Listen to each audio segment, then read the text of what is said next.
Chuck. Chuck. Chuck. Are we A? Chuck.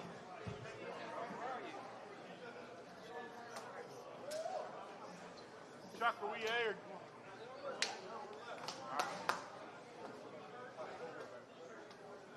Hey, Paco is one, right?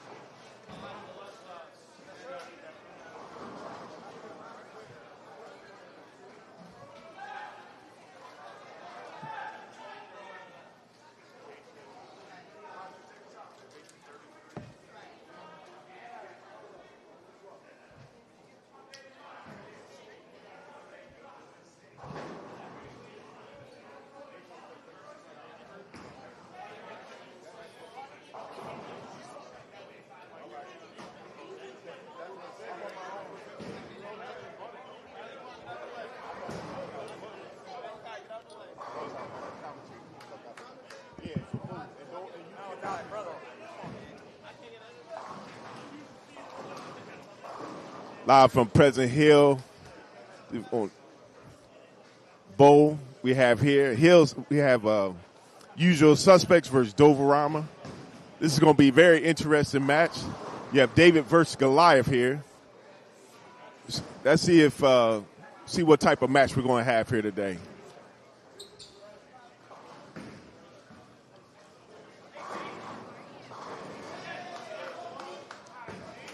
Doverama is not even supposed to be in their wheelhouse, so their leadoff man starts off with a strike. So the more they strike, the better it is for them. Now, just to give you some feedback on Pleasant Hill. Pleasant Hill is a house that hooks real hard on the back end, and if you don't keep your speed up here, you will have a lot of splits. So this could be a very interesting day, and it might work in the favor for Doverama. And Odell matches the strike from Mr. Cookie leading off. So this is going to be very interesting how they go, especially on the scratch pair.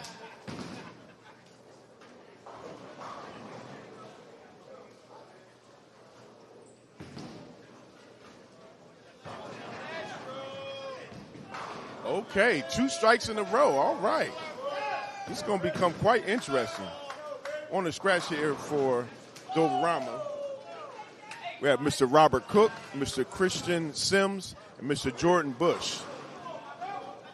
On the scratch pair for Usual Suspects, we have Mr. Odell Jones, Paul Nickel III, and Mr. Dave Harkins. All 3 are outstanding bowlers. All 6 of them are outstanding bowlers, but the pedigree is with Usual Suspects. Now let's look at the averages. Mr. Robert Cook has a 218 average. It could be unassuming because when you're 218, you that's just a spare knocked off. So if he has a great series, it can mean something really good. Now we're in Delaware at Pleasant Hill, once again bowl, and anything can happen. Mr. Christopher Sims carries over a 230 average, a 230, and Mr. Jordan Bosch for Dover Dog Pound, he carries a 239 average. On Usual Suspect scratch pair, you have Odell Jones, who carries a 244, Paul Nickel III, a 234, and Dave Harkin, a 237. So they have a pedigree, and they've been doing it consistently. And I always tell people that your numbers mean something. Your average does mean something because you do it over a year's time. So you can't take it for granted.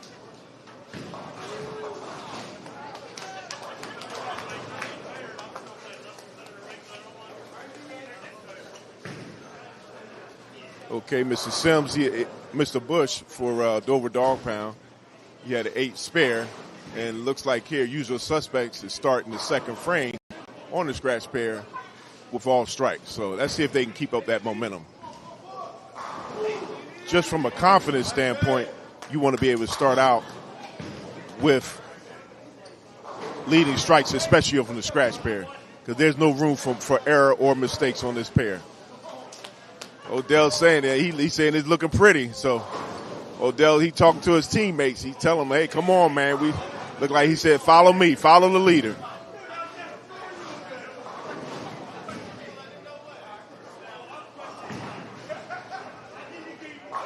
Ooh. Okay, Mr. Cook, a.k.a. Cookie, leaves a 10-pin on the lane 13. Thank you. Now, normally this wouldn't matter, but when you're a 218 bowler, you're susceptible to leaving a 10-pin, and then you miss it by whiffing the ball. This house is not easy by far. You can throw it too hard, and he just missed the 10-pin. Drive-by. That's not the way you want to start out in a match on a scratch pair versus usual suspects. Once again, I was just saying that you can be up or down. You can be a 230 bowler, or you can be a 2-teen bowler. That's the difference between a 230 and above type bowler. They don't leave too many spares, and they throw a lot of strikes.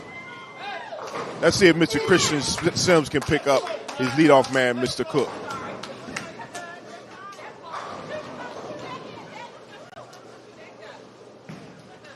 He looks like he's a two-handed bowler. Ooh, oh my goodness. That is not the way he down.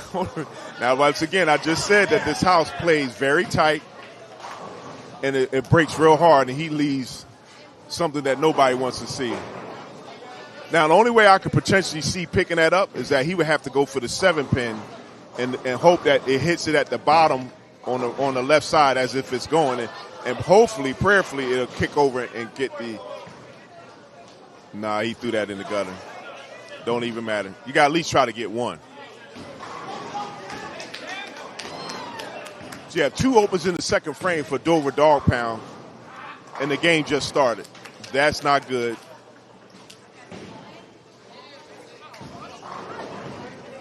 Looks like usual suspects is finishing in the first game, in the second frame.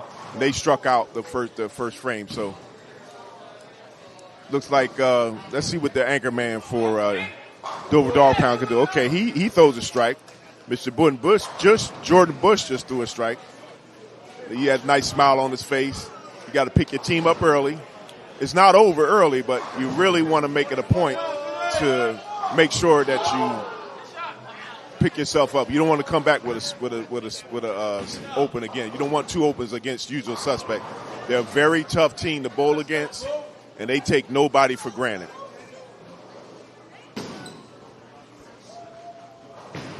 They've had their share of taking people for granted, and they come back and all of a sudden there's a massacre that goes on.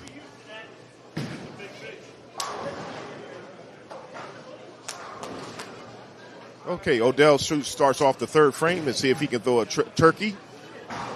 And he does. Nicknamed Mr. Strike-a-Lot. Okay, Mr. Cook came back with the strike. He's making it a point to make sure that he does what he has to do in order to win this match here. So when your leadoff man is striking, oh, baby.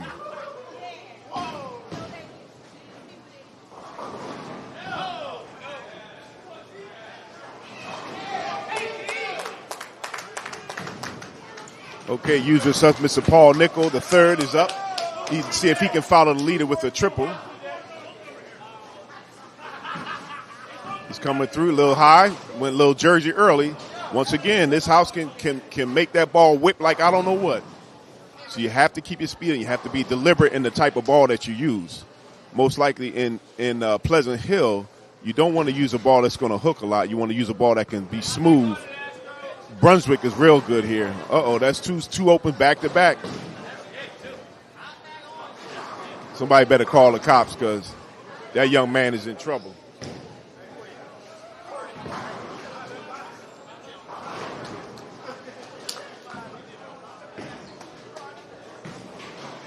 See if Paul can pick up the spare. He did. Once again, it hooked on him. It looks like he's leaning just a little bit to his right, which is making his arm come across his body. And in doing so, he needs to slow it. Maybe need to slow his feet down. And at least Mr. Sims picked up two pins instead of none. It's still early in the match, but you definitely do not want to get down on usual suspects.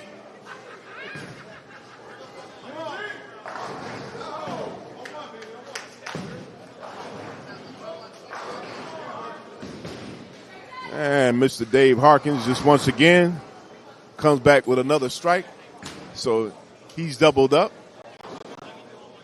Right now on the scratch pair, usual suspects is up by 68 after 3 frames. Well, almost after 3 frames. Let's see if Mr. Jordan Bush can throw a strike here. He throws a strike here. That's 3 in a row.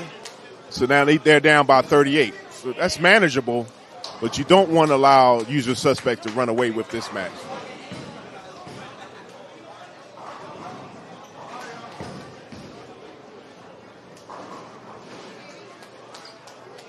Okay, Mr. Cook, let's see if Mr. Cook can double up here. He can get himself out of a rut. He can still end up with a very good game here. Let's see what happens here. Oh, he left the 7-pin.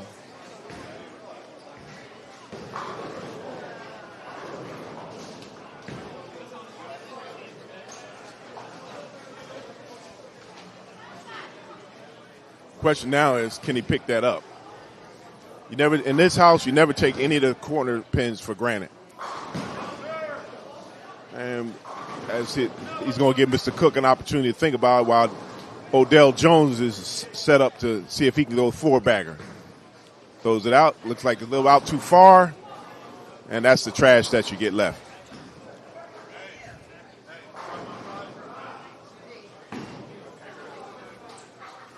That's the first mistake Odell Jones has done. He left his ball out too far to the left, and it came back, but it went deep into the pocket. And Mr. Cook picks up the 7-pin. Let's see if Mr. Odell tries to pick up at least one. Let's see what pin he selects. Either the 9 or the 7-pin.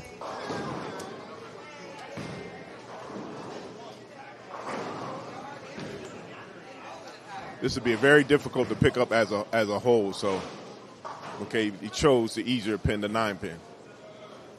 Okay, after four frames, looks like Odell is up 86, and with the spare 58, anything can happen in that frame. So, you either go to 68 or less. Let's see if Mr. Sims can get back on track. Still not back on track. With a two-hander, that can be very devastating and very confusing if you're already throwing splits and you haven't found your mark yet. This is the type of house that you want to be able to come out here and practice and see what you can do from there. You do not want to come out here in this house cold. All right, Paul finally found his swag. He threw a good ball. He got away with the first 2 balls with the strike. But now he threw a nice definitive strike there. So let's see. He picked up Odell Jones. Let's see if he can continue to do that. Let's see what Mr. Dave Harkins do, if he can put a turkey out there. Get 3 in a row. This is a house that you can be up 1 frame and then down the next, and you can throw a split. But you got to make sure that you don't dwell on it. You got to figure out how or what kind of ball you need to change to in order to get the desired effect. And Mr. Harkins did. He played inside to the pocket. Looked like he went from 18 down to 10 into the pocket. He didn't leave any room for error there.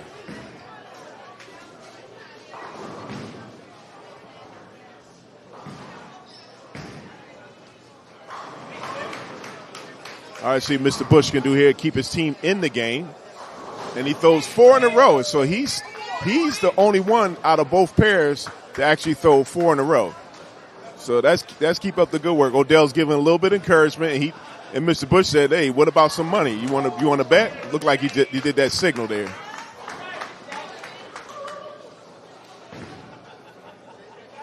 All right, let's see if Mr. Cook can come back with a strike. Looks like he's striking on that pair, but he spares up on the other pair.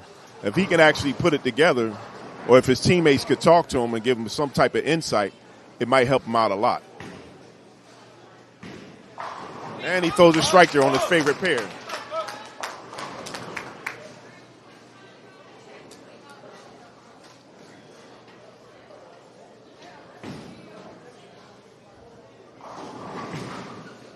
All right, let's see what Odell does to come back from that split he had the last frame. He only threw the ball out past 5, and it went deep into the pocket, so it left a pair. I didn't like that either. He got lucky that time. He threw it past 5 again, and it went deep, but he at least got the 10-pin to fall. You got to keep it tight in this game here. If you can throw yourself off. Looks like the 5. If you go past 5, the ball goes longer.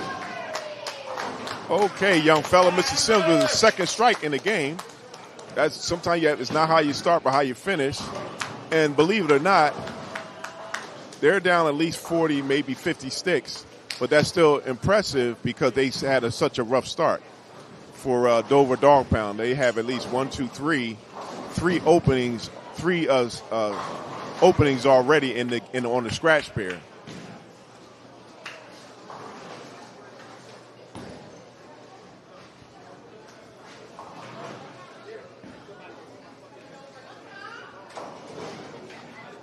All right, see, Mr. Bush can put it a 5-bagger. Why not? He's been keeping his team in the match. Let's see if he can continue to do that. Anything can happen in the game. He's throwing a great ball right now. That's 5 in a row. This is keeping Dover Dog Pound in the match. Now, of course, Usual Suspect has 2 other bowlers to bowl, but it doesn't seem like either team has really settled down. Just that Usual Suspect started out real early, strong, but now as the transition began, now, okay. Looks like Mr. Paul Nickel III has 2 in a row, so it looked like he may have calmed down. I saw that he wasn't running to the line. Dave Harkin's been doing pretty good since the beginning of the game. Let's see if he can continue to do it. Let's see if he can get 4 in a row. That would be interesting for him because Mr. Bush is on 5 in a row. He's trying to keep his team in the game so they can try to catch up, at least keep the damage to a minimum. Dave Harkin throws and throws another strike. That's 4 in a row. Now after 5 frames, looks like Usual Suspects is up by 44. And the bleeding has stopped for Dover Dog Pound on the scratch pair, which is good. But now you're forced to continue on, try to get back in the game. Now, only chink in the armor right now is the lefty, Odell Jones. But that doesn't mean that he won't find his shot again. He's been in the pocket all the time except for the 4th frame. Let's see what he does here. Ooh, leaves a ringing 7-pin.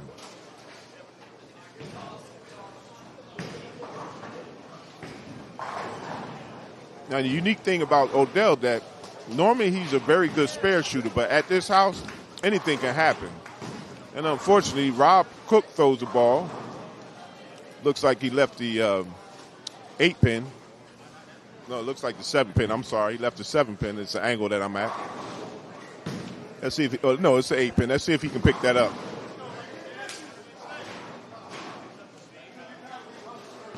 Seven-pin for Odell, who's a lefty, which is just like if you were a righty, the 10-pin. And Mr. Rob Cook looks like he left the 8-pin. He should not have a problem unless he throws it too slow. Let's see if Odell can pick that up. Uh-oh. Woo, he picked that up. It didn't look pretty, but he kept his speed up. Had he dropped his speed on that, it would have whiffed. Okay, so Odell Jones starts out with a turkey. Then he's found a little bit more difficulty in the balls that he's thrown. He's been around the head pin, but he hasn't been able to complete the strike. So that's going to be interesting to see if he can make the corrections in the match. Right now, let's see if Mr. Paul Nickel III, how he does. See if he can create a turkey right here.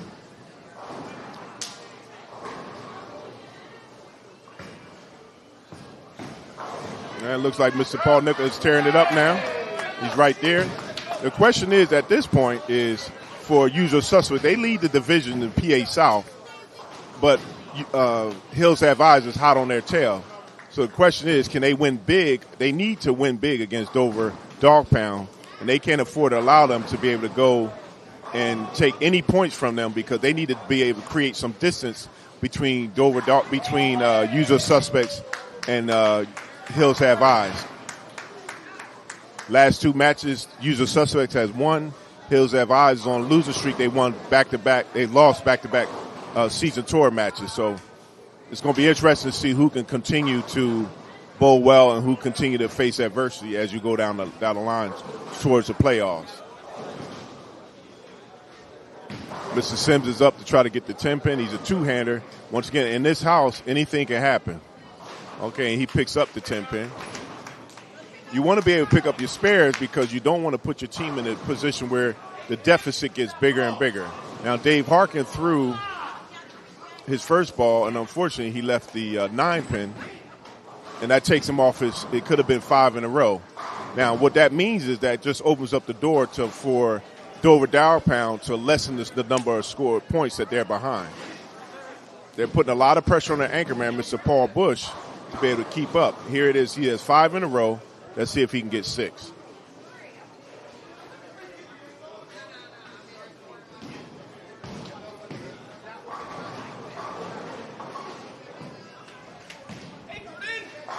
And he has 6 in a row. That man's on fire. He's very focused. He's bowling like an anchor, and he's keeping his team in the match right now. Right now. Okay. And once again, Mr. Cook throws a strike on the even pair, lane 14, but it can't seem to throw a strike on the odd pair, lane 13. Let's see if Odell Jones can get back on track with the strike game, or is he going to continue with the spares? Even though spares win games, it doesn't mean that what you're doing is you're opening up an opportunity for the other team to get back in the match. If Rob Cook can put some strikes together, they'll make it very interesting coming down to the 10th frame. Oh, he went outside 5.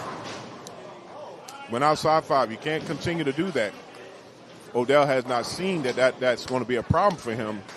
He's going to have to move to his right and play closer if he wants to stay within his regular swing. He needs to be playing around 7 instead of round 3. Let's see if the two-handed Mr. Sims can do. Okay, he looked like he found something. But just like Mr. Cook, he's only striking on the lane 14. He has to do it on both lanes. If they have any plans of getting back into this match or winning this first game, rather, he has to be able to throw strikes. They both have to be able to throw strikes. See if Odell can pick this up. Oh, he didn't pick that up. So now this is Odell's second open frame in the first game.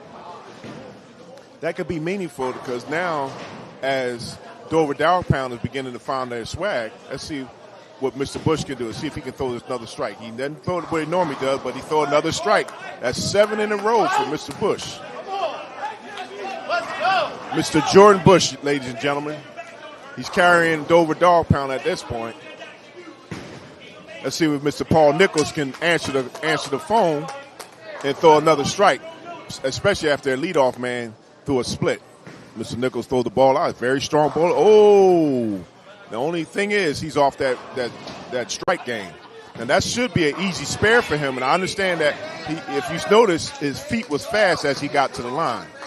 And as anybody, no matter who you are, if your feet are fast to the line, you're more susceptible to bring your hand across your body, and that's what he did at that moment. Okay, let's see if Mr. Nichols can pick up these 2 pins here. Oh, that's 2 opens in a row. Uh-oh, now they open up the door now for Dover Dawg to get back in this match on the scratch pair. And they're talking about it. They say, hey, we done found something, fellas. We got an opportunity here. Let's see if we can take advantage of it. Because of their anchor man, and it's so important in the UBA, you have to have an anchor man that can weather the storm for you while your other 2 guys are getting back into the game.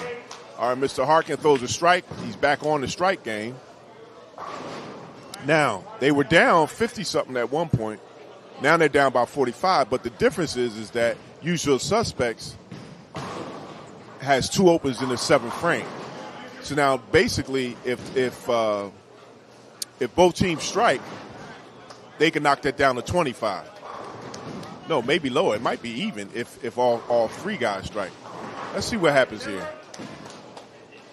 See Odell. They look like Odell's off key right now. All right, now he didn't go back out, so he left it. He slowed his ball up as well. So by him slowing his ball up, he gave his ball an opportunity to break into the pocket. Let's see if Mr. Cook can answer it with a strike himself. And no, unfortunately, he throws and leaves the 10-pin. Looks like he's true to form. He's only throwing strikes on 14, not 13. if it was me, I'd probably move right a little, maybe 1 or 2 boards, and move my mark over to the right 1 board and then go from there. Right now, he's not making the necessary changes to give our team. Ooh, oh, Houston, we have a problem. Looks like here, if Cookie picks this up, which he does, and usual suspects, Mr. Paul Nickel does not pick up that split, this could be a very interesting game going down to the 9th and 10th frame. It's all predicated on Mr. Sim. Mr. Sim taking his time. Let's see Mr. Paul now. He needs to pick up those 2 pins. Right now, pin count counts. It means something.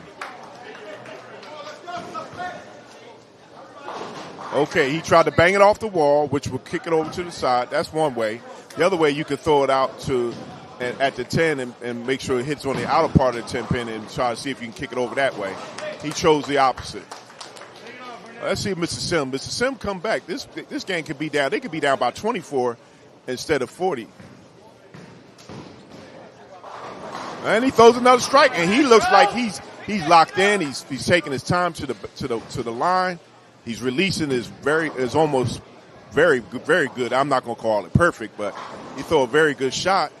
Now, if Mr. Bush throws a strike here, that number 1, that'd be 8 in a row, and more importantly, it give Dover Dawg Pound an opportunity to win this match. Dave Harkins come back with a strike, which was very important. Now, if Mr. Bush throws a strike here, Dover Dawg Pound will only be down by 14 sticks. That's outstanding going into the 9th frame from the way that they started. One of my favorite sayings is not how you start, but how you finish. Boom, there you go. Uh-oh. We got a game here, ladies and gentlemen. Dover Dawg Pound were down at one point by 54. Now they're only down by 14. And with Mr. Paul Nickel throwing a split in that 8th frame, this could be a turnaround. Let's see what happens here. Now this is Mr. Cook's favorite mark where he left the 10 pin. Well, I was going to say this is the lane that he throws a strike on, but he leaves a 10 count. I mean a 9. He throws a 9 count. We're leaving the 10 pin. Question now becomes, at this point, pressure burst pipes. Can he handle the pressure of picking up that 10 pin? Odell Jones comes back with a double. So Odell is trying to make it a point. Hey, I'm here. I'm not going to let my team down no more. Uh-oh, that he didn't miss. He kicked that up. Okay.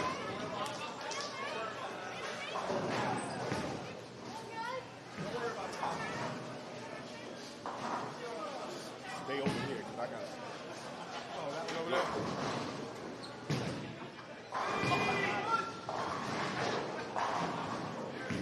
Okay, Mr. Paul Nichols has an opportunity here.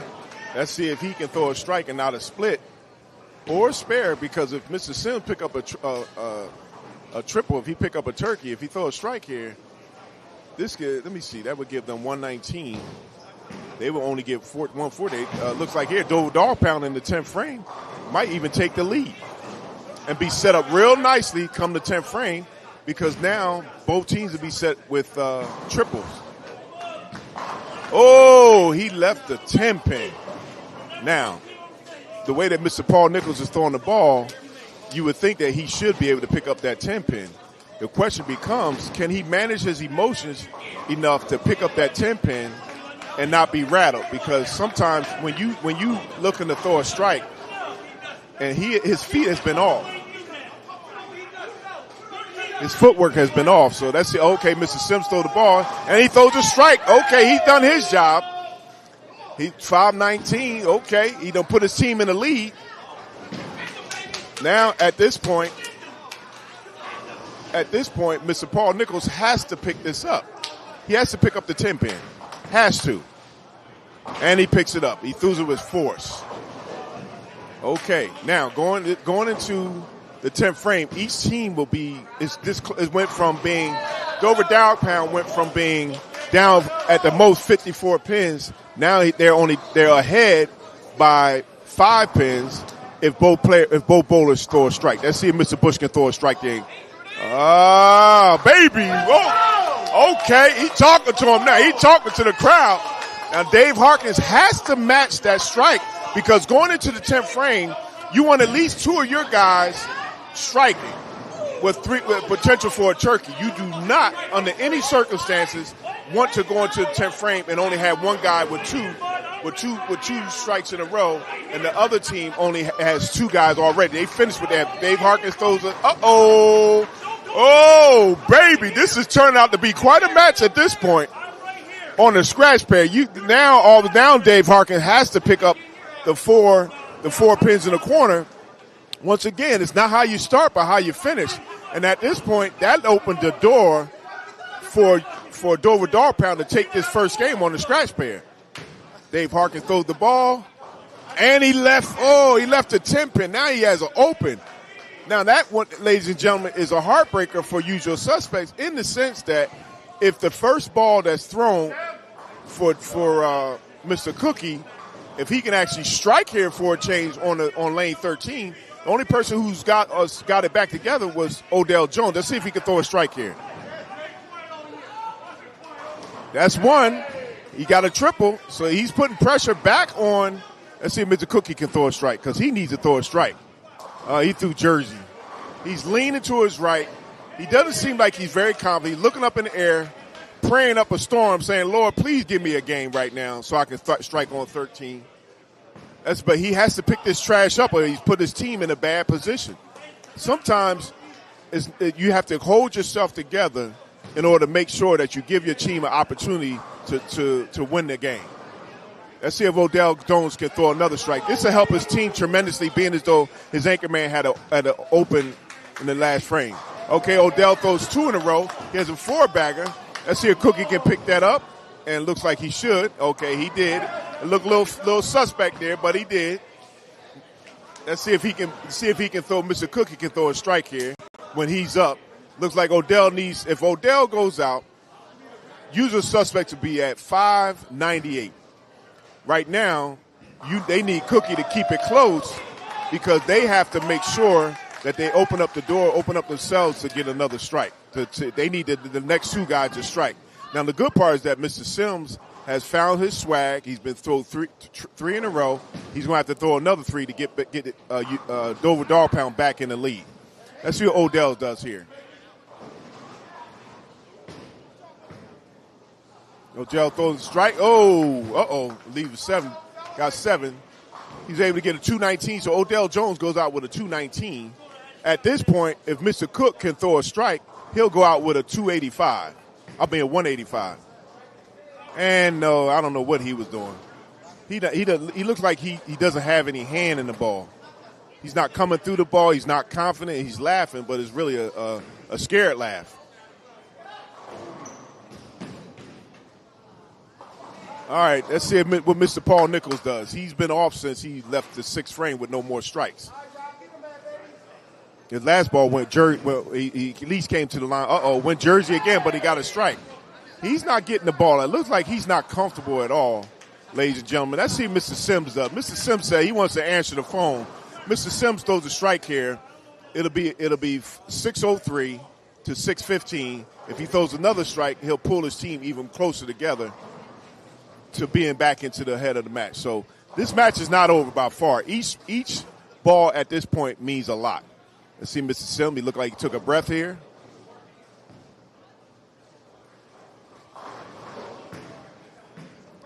He got the ball out. Look like come back, strike again. Okay. Dog Pound is at 603 to 615. First ball's thrown.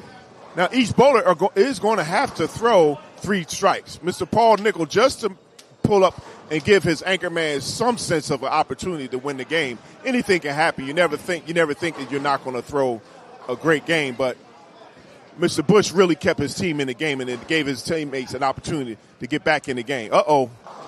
That is not what Mr. Paul Nickel needed.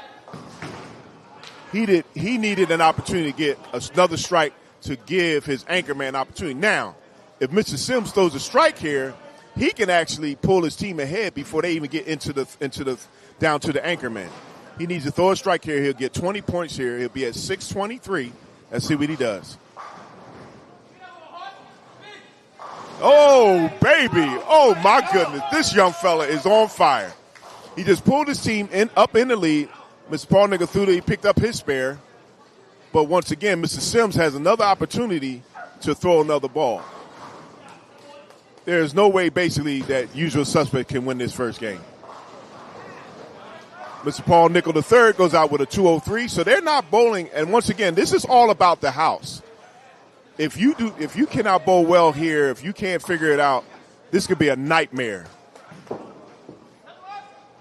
Oh, baby. And Mr. Sims goes out with a 212. He beats Mr. Paul Nickel III head-to-head, and he goes out with a six-bagger. That's a good way to finish the game.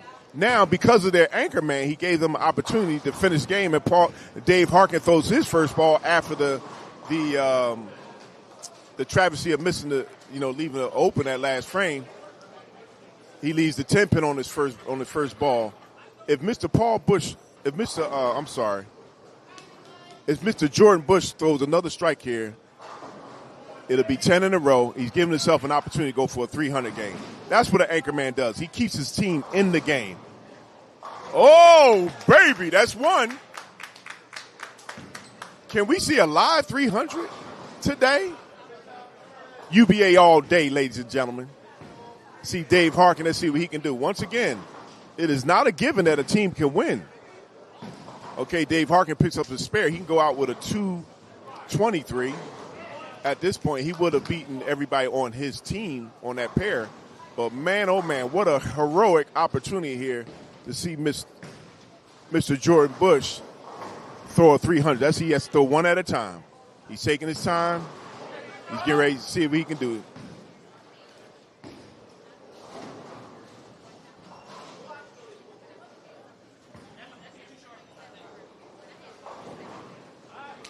He's set. Good ball delivery. Oh, he didn't come through the ball like he wanted to. Good game, sir. It's all right. It's all right. If he picks up the 2, he'll go out with a 286. Great way to keep your team in the game. And at this point, he's won it for Dover Dog Pound. He kept Dover Dog Pound single-handedly in the match by himself. Dave Harkin comes back. He goes out with a 223. So right now, Usual Suspects on the scratch pair ends with a 645. And Dover Dog Pound won the scratch pair in the first game. Let's see let me just not jump ahead. Let's see how many pins he can pick up here. He go out with a 286 if he picks up just the 2. He'd go out a 287 if he picks up all 3. And he went for it. And Mr. Jordan Bush goes out with a 286. He heroically, by himself, kept Dover Dog Pound in the match. That is an outstanding performance. That's what it means. Say teamwork makes the dream work. He gave his team an opportunity to get back in the game. And now, once again, no matter how big your average is, in a house like, what's the name of this house? Pleasant Hill, this house is so tricky that it can mess anybody up. If you don't keep your speed up, if you don't have the right ball in your hand, the problem is that now all of a sudden their team is not winning. they got their manager walking back and forth being upset at the moment. But that doesn't mean anything when your team is losing.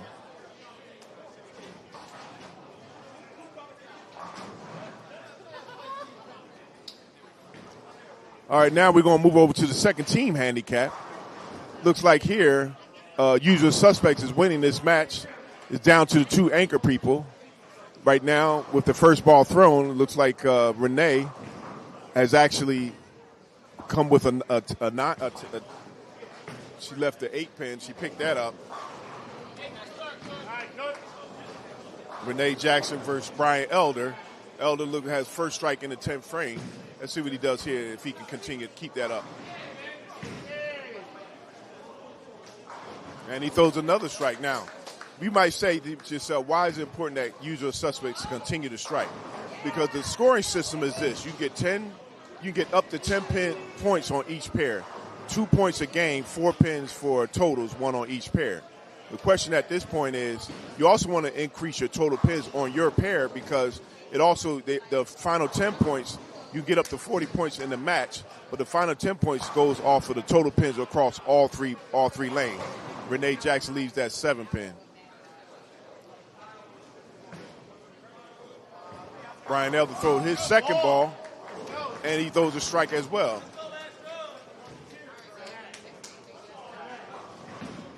You always want to be able to keep a situation where you stop the bleeding. Renee Jackson goes out with a 168, and their leadoff person comes with a 213.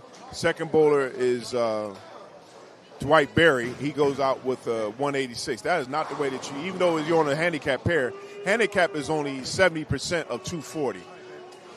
Brian Elder goes out with a 236. So once again, the leadoff man, which was Jake Braun, goes out with a 257. Second, Justin Lewis goes out with a 195. Now, the only problem is that these guys are over 230, and they're bowling not up to what their average per se, except for the second guy. He's a 195 bowler. Brian Elder got his average with a 236. He got 236 in the first game. So right now, if you look across the board, it looks like Dover Dog Pound is winning on the first, the scratch pair and the second pair and the first team handicap. The question is, who's going to win this match?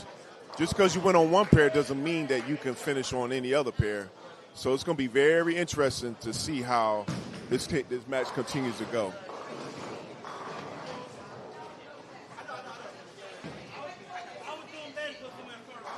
All right, handicap 2 is about to start. Okay, usual suspects.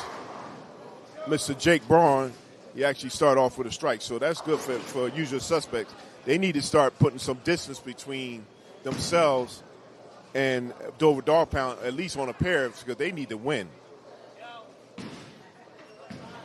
So let's see if Tiffany O'Neal does with her first ball.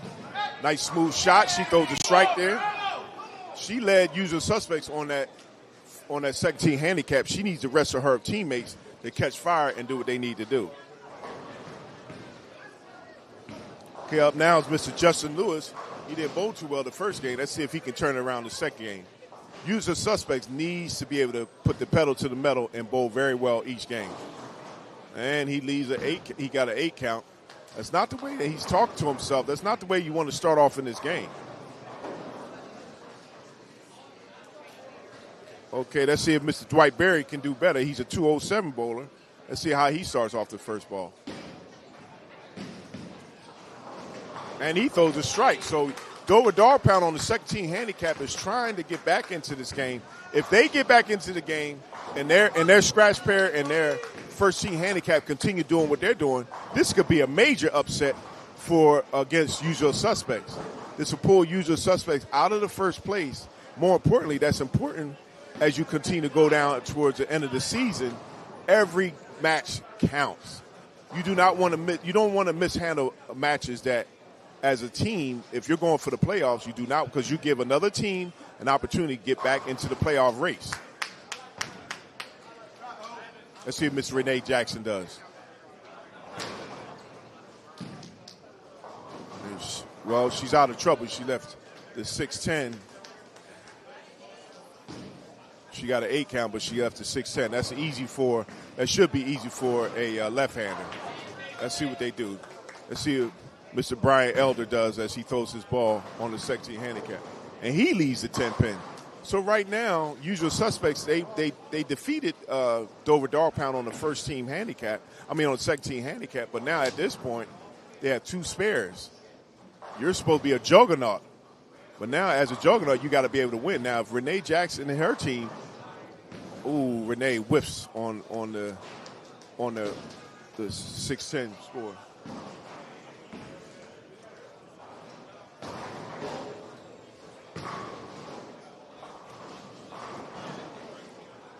Let's see if Mr. Brian Elder picks up that 10 pin. This is very important. You can't just take anything for granted. And he does. So at this point, it's going to be very interesting to see how both teams, looks like Dover Dog Pound on the second team handicap is getting a handicap of 55 sticks. That's the difference between the handicap usual suspect is getting as opposed to what Dover Dog Pound is getting on that pair. So now it's going to be important that usual suspects keep it up because they have no room for error.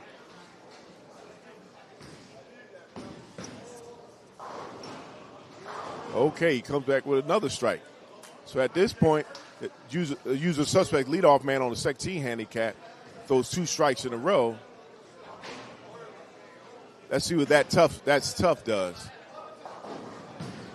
Okay, Tiffany O'Neal throws her ball and backs it up with 2 strikes in a row. So she's matching what the 230 bowler on usual suspect is doing. So that could be scary. Let's see what Mr. Berry does. Mr. Berry, they have to continue to throw strikes. They need to get some distance between themselves and usual suspect, because especially since their anchor woman didn't close the frame. Once again, you can't take anything for granted when you throw the ball. Renee Jackson has to be able to throw strikes. Uh-oh. Looks like the second man on usual suspect still is not throwing strikes here. That could be a problem.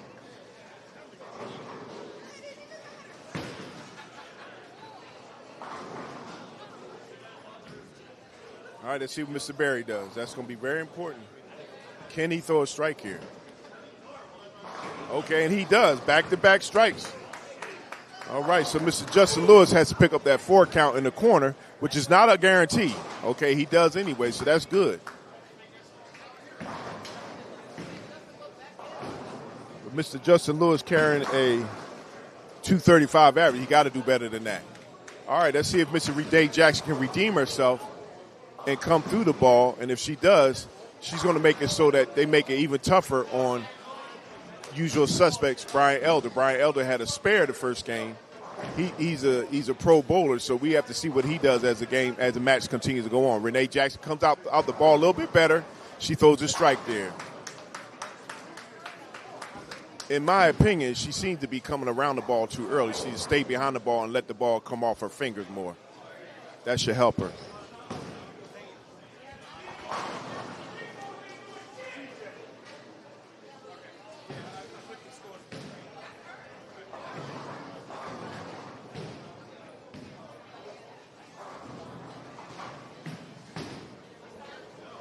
Brian Elder throws the second ball. Whoa, baby, he just got lucky. It almost went from a 7-10 split to just leaving the 7. He had that smile on his face. He know that was he got a gift there.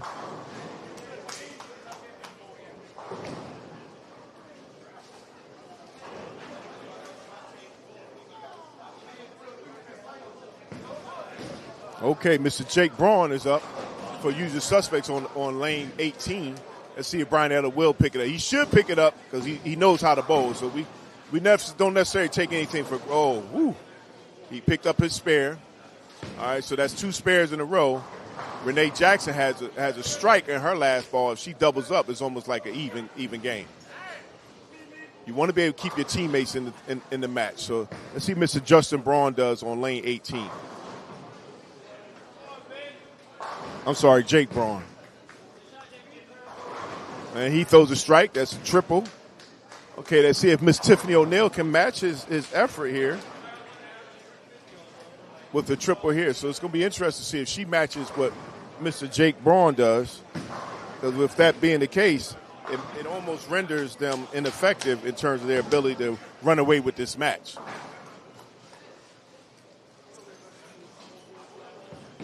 Tiffany O'Neal throws the ball. And came back a little bit early. She didn't have enough on the ball that time.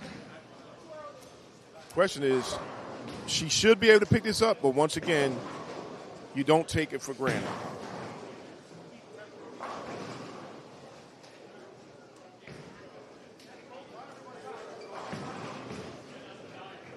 Tiffany O'Neal's a 209 bowler, but you never can take anything for granted. Okay, Mr. Justin Lewis clapping because he got his first strike in the game. I guess I would be happy about that. Miss Tiffany O'Neal has what they call pick up the baby split.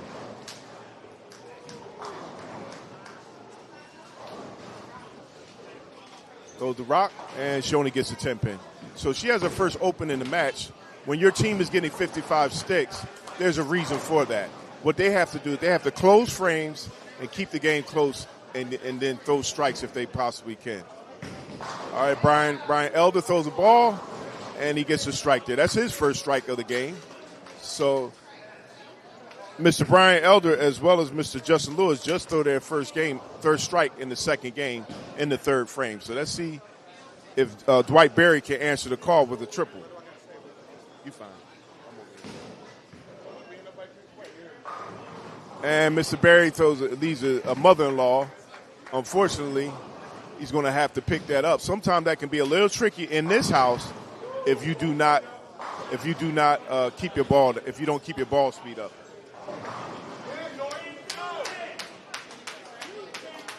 It doesn't mean that there's a chink in the armor, but sometimes when your leadoff person messes up, it does mentally. If you're not as focused, it will mess with you in terms of being able to keep your matchup.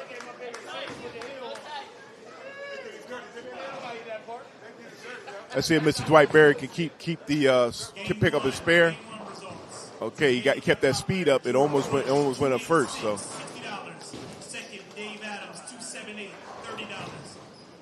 Okay, let's see if Ms. Renee Jackson can actually maintain and follow through on her shot and throw strikes. She, as an anchor person, there's a lot of pressure on you because you want to make sure that you throw strikes in the match.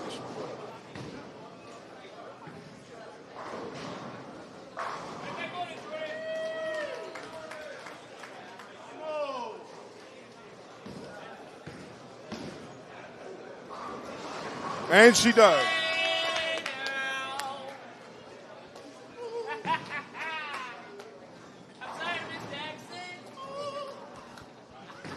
I am for real.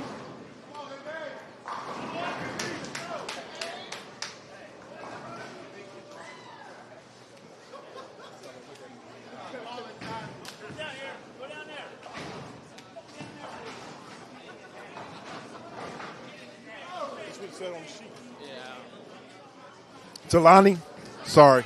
Thank you for your correction. Let's see if Miss Talani O'Neill can keep it up.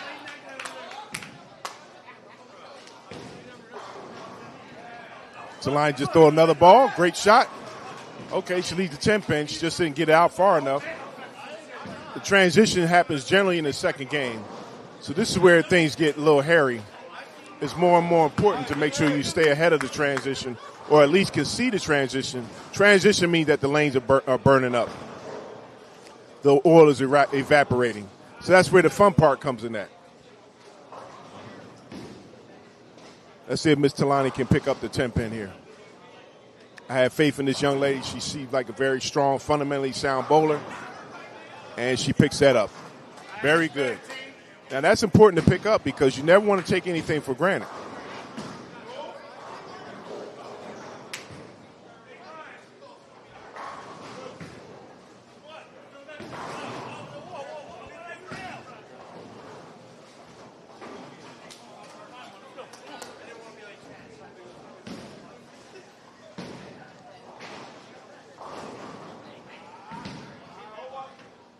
I see Mr. Berry can pick up Talani on that spare. See if he can get back on his strike game, and he does. It's very important that when you're bowling against a beast in usual suspects, you want to make sure that you stay in the fight. You want to make sure that you keep your focus, and that you do not. You always want to make sure you keep contending in this match. Let's see what Mr. Justin Lewis does here, and he throws another strike. So he's look like he's back on his strike game.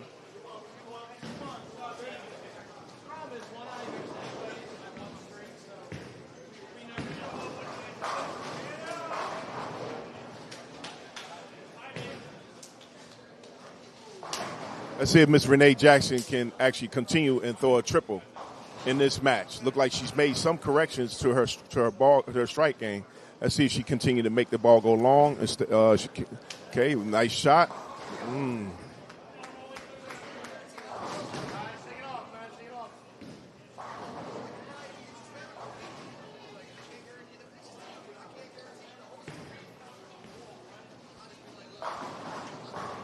Okay, Mr. Brian Elder's up. Let's see if he can finally put 2 strikes together. He has more than capable. We call him Weapon X for no reason. Oh, he left the 7-pin. Okay, so the 2 anchor people are doing dances out here. Question is, who's going to win?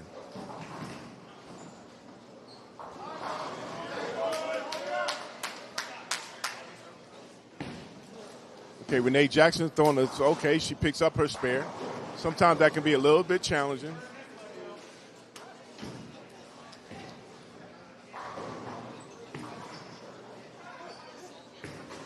All right, let's see if Brian Elder pick up the easy 7-pin. Once again, he throws his ball hard, so it should not be an issue. Okay, and Brian Elder picks up his 7-pin.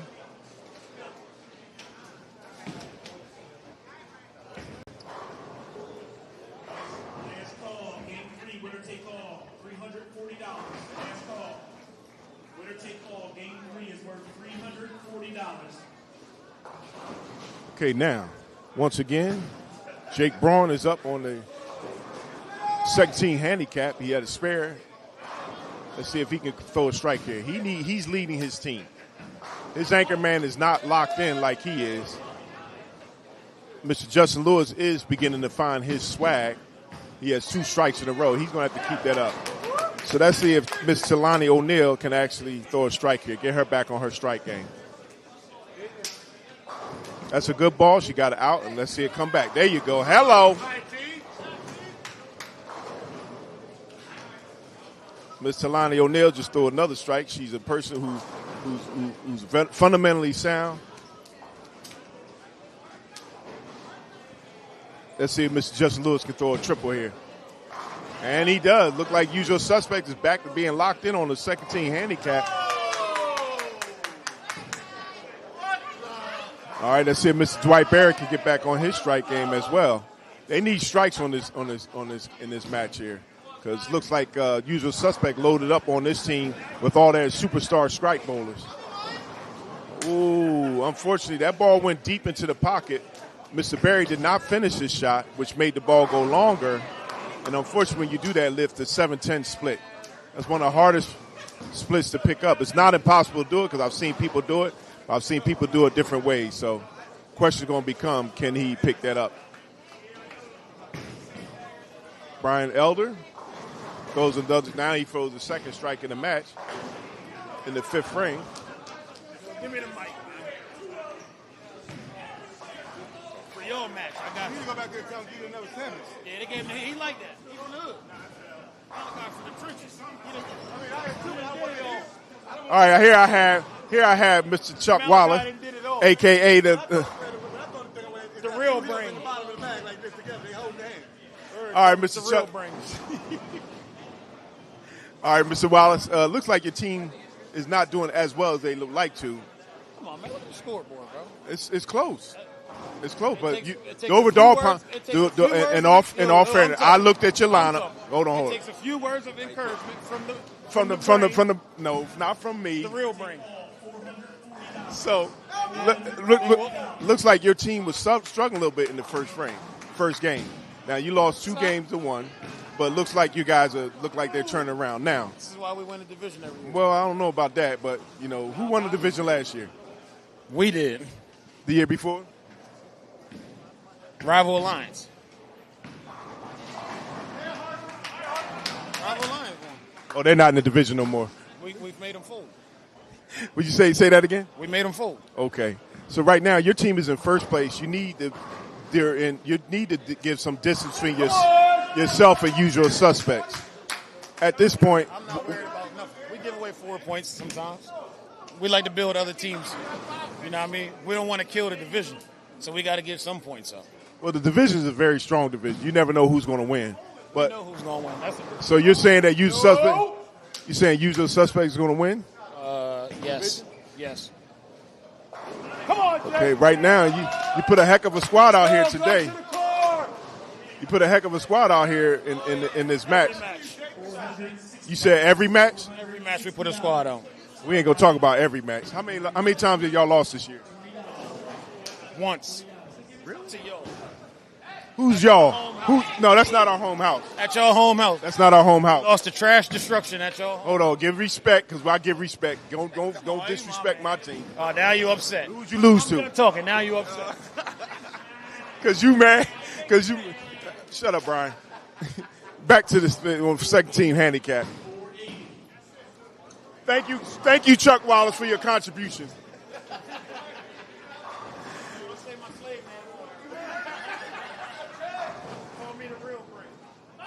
Okay, Mr. Barry went from a 7-10 split to a strike. So at least he threw a strike there. He had a split the last frame in the fifth frame. See what Mr. Justin Lewis does, and he almost leaves. This must be the 7-10 split day. He went from almost leaving it to the 10-pin falling down, so he shouldn't have had no problem picking up the 7-pin.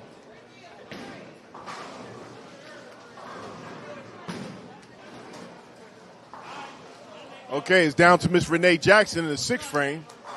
It's important that she throws the strike there. Now, the only good thing for Dover Dog Pounds that they are up by 11 sticks for right now. But now what they have to do down there, I believe they're up by, they're only up by 9. With Jake Jackson, Brian Elder threw a strike in the fifth frame. Renee Jackson threw a spare. So she has to get back on her strike game. You're the anchor woman. You have to hold the fort.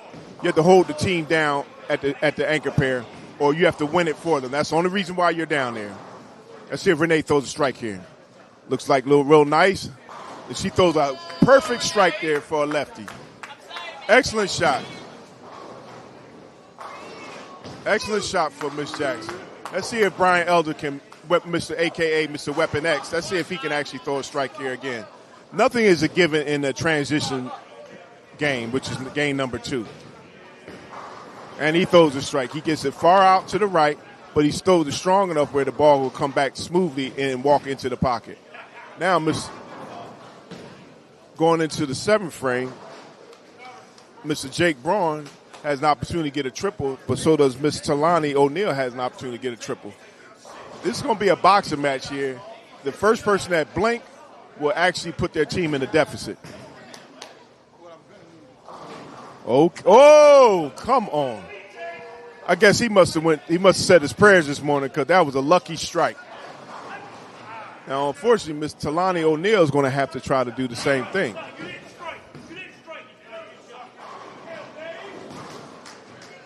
Let's see if Miss Talani O'Neill can throw a strike here.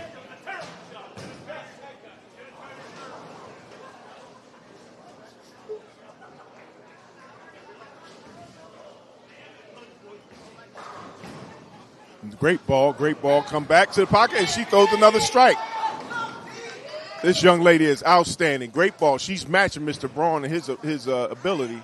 She may have had a split, but other than that, she's throwing a great ball.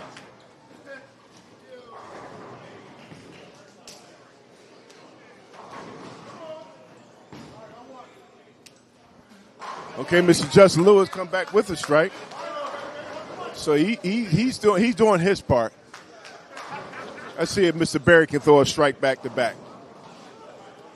At this point, Dover Dog Pound definitely wants to do everything they can to stay in this match.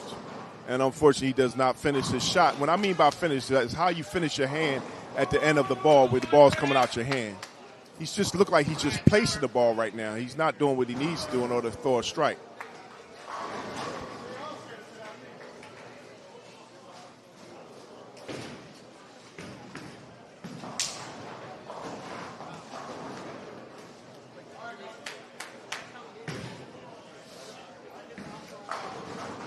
Mr. Brian Elder threw the ball. Let's see if it taps it, but it doesn't knock down that 10-pin. Now, all of a sudden, he's off his strike game. Dover Dog Pound is in the fight. Just like Mr. Chuck Wallace, he has confidence in his team. He's supposed to, but anything can happen. You do not want to give a team like Dover Dog Pound an opportunity to come out there and beat you. Okay, Mr. Perry. Mr. Perry, he throws a split. He picks up the 4-bagger.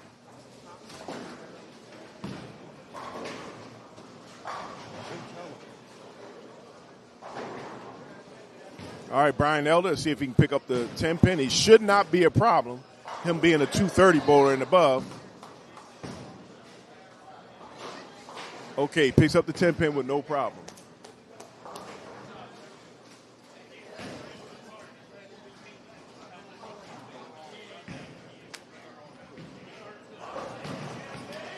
Renee Jackson throws another great ball, and she throws another strike. Renee Jackson is on her game. This young lady, she can bowl her head off when she wants to.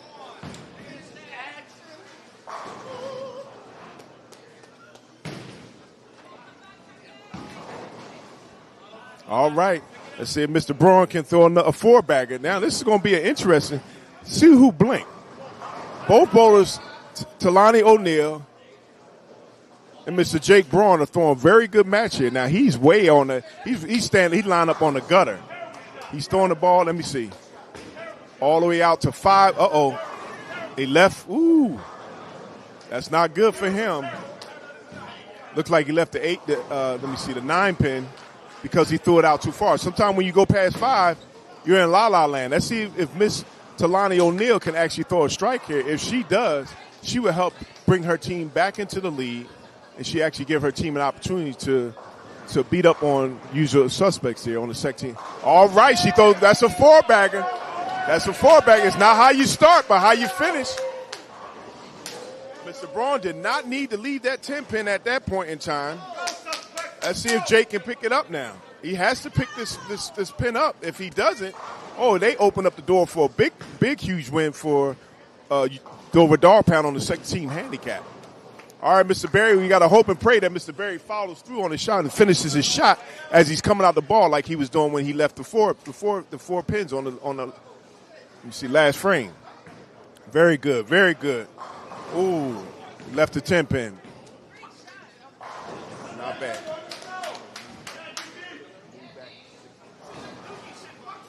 Throw the same ball. All right, now Mr. Berry, I don't know what his spare game is like, but he definitely needs to pick up that 10 pin. All right, let's see what Mr. Justin Lewis does. And he throws a split. Ladies and gentlemen, we have a game here again, once again, on the second team handicap. This could be huge. Both bowlers need to pick up their spares. No matter whether it's a split or the 10 pin, they both need to pick up their spares. Mr. Berry hasn't seemed like he should, because he's used to placing the ball. He shouldn't have no problem picking up that 10 pin. Let's see what he does.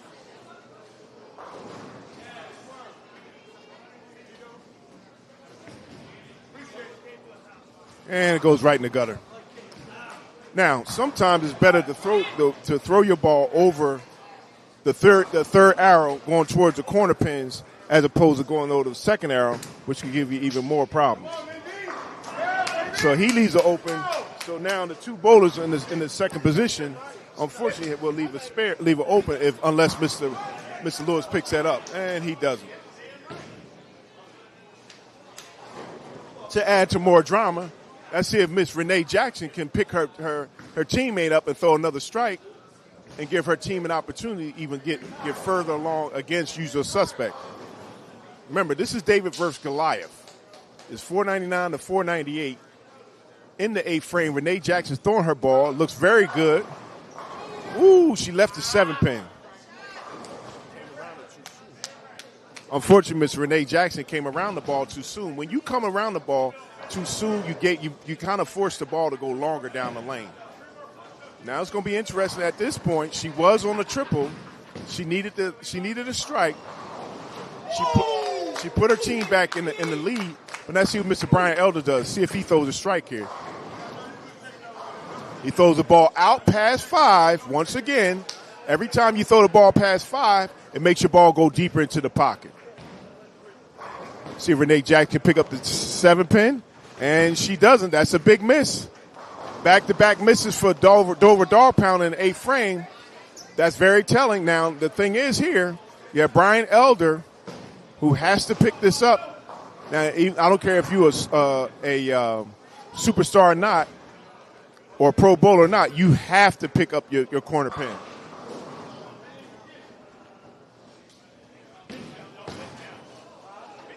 Uh-oh! Okay, yeah, back-to-back 2 misses. That was not expected.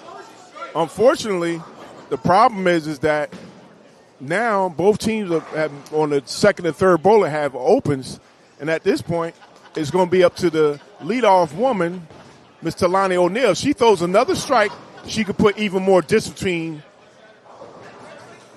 Dover Dawg Pound and versus usual suspects. I see the leadoff man, Mr. Braun, can do. If he can throw a strike here, he throws a strike, so he does what he's supposed to do. If Miss Talani O'Neal throws a strike, she can blow this game wide open for her team. That is outstanding for where they are right now. She throws a strike here. It leads to going into the 10th frame. There's so much on this ball. I just hope that I think that she should breathe and get set. She looked like she's been bowling very fundamentally sound the whole game. Okay, she throws the way she needs to. And she throws another strike, ladies and gentlemen. She has 5 in a row going into the 10th frame. That's huge, especially since the other 2 bowlers were down. All the other 2 bowlers have opens as well as for user suspect. Now, Mr. Justin Lewis just threw the ball and got a 9 count, leaves the 10 pin, which in this game here and in this house, this is not a given. Mr. Brightberry throws his ball, and he throws a strike, ladies and gentlemen. Oh, my goodness. This is going to be fan. Okay, now let's see if Mr. Lewis can pick that 10 pin up. Pressure burst pipes. Uh-oh. Okay, he picks that up. So going into the 10th frame, it looks like here this is still a close match. This match is far from over. Renee Jackson needs to throw a strike just so she can get back on her game.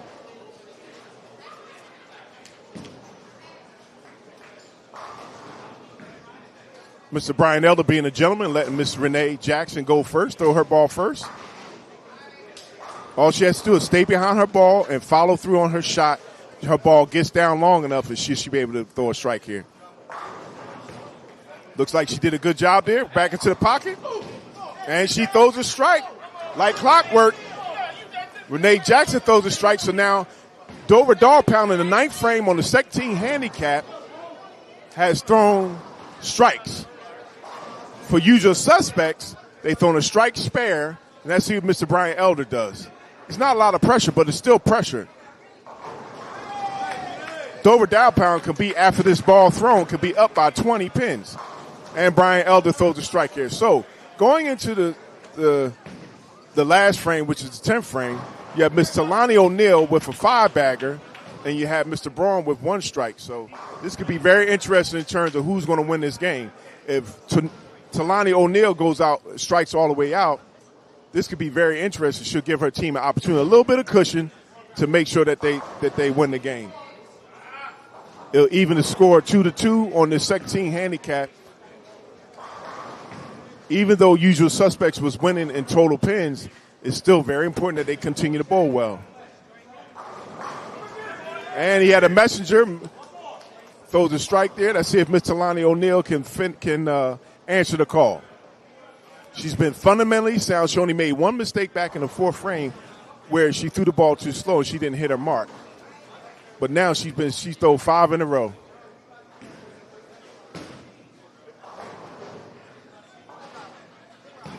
Looks good. Let's see if she come back to the pocket. Oh, she got a messenger too. This is what you call theater. All right. That's 6 in a row. That's outstanding. Now, Mr. Braun has to answer the call because if he gets a spare here and Talani gets a strike, this could be going for totals here. Okay, he answered the call with the strike, so he has 3 in a row. Let's see if Mr. Talani can answer the call here. The leadoff bowlers are doing their job.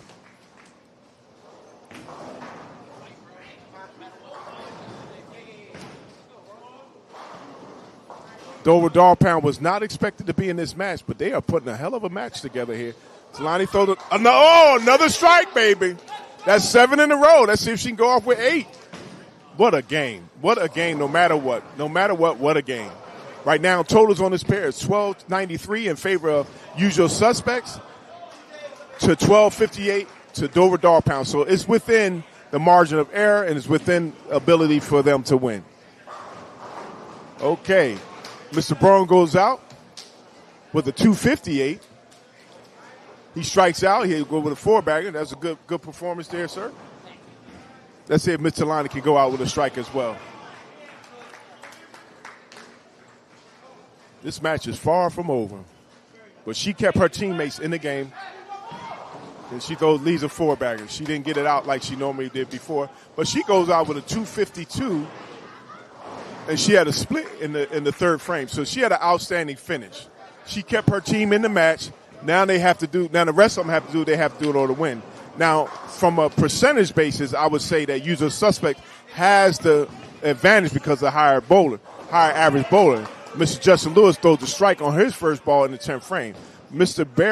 Dwight Berry has to be able to match that energy with the strike because that'll give him a double.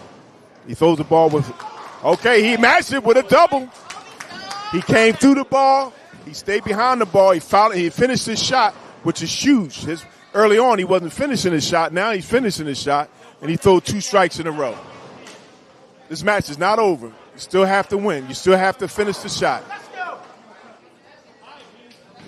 Mr. Dwight Berry's job is to go out with strikes and give his anchor man an opportunity to a little breather room.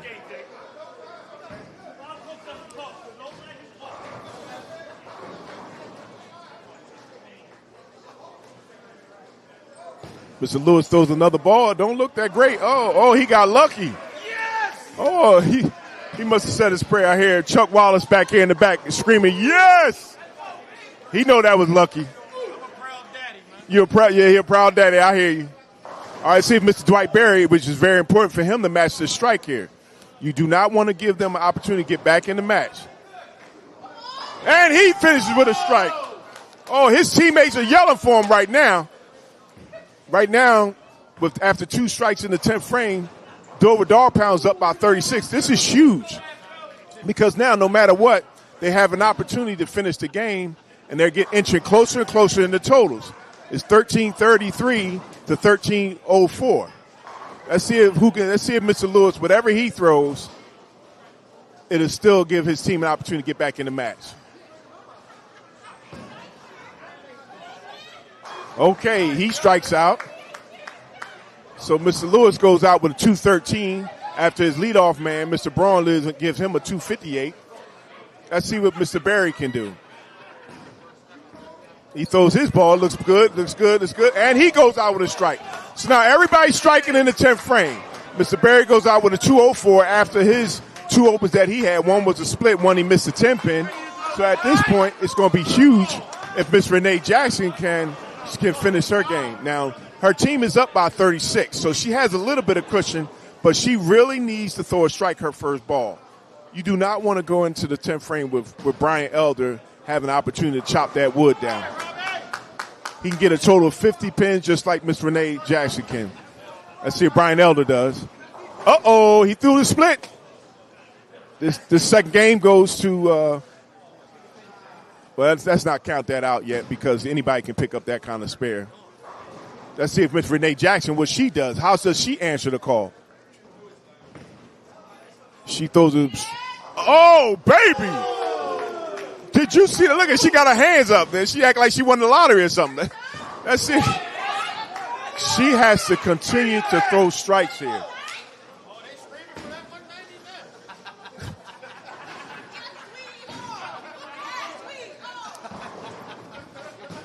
Okay, Brian Elder goes out with a 184. He did not have his best performance this second game.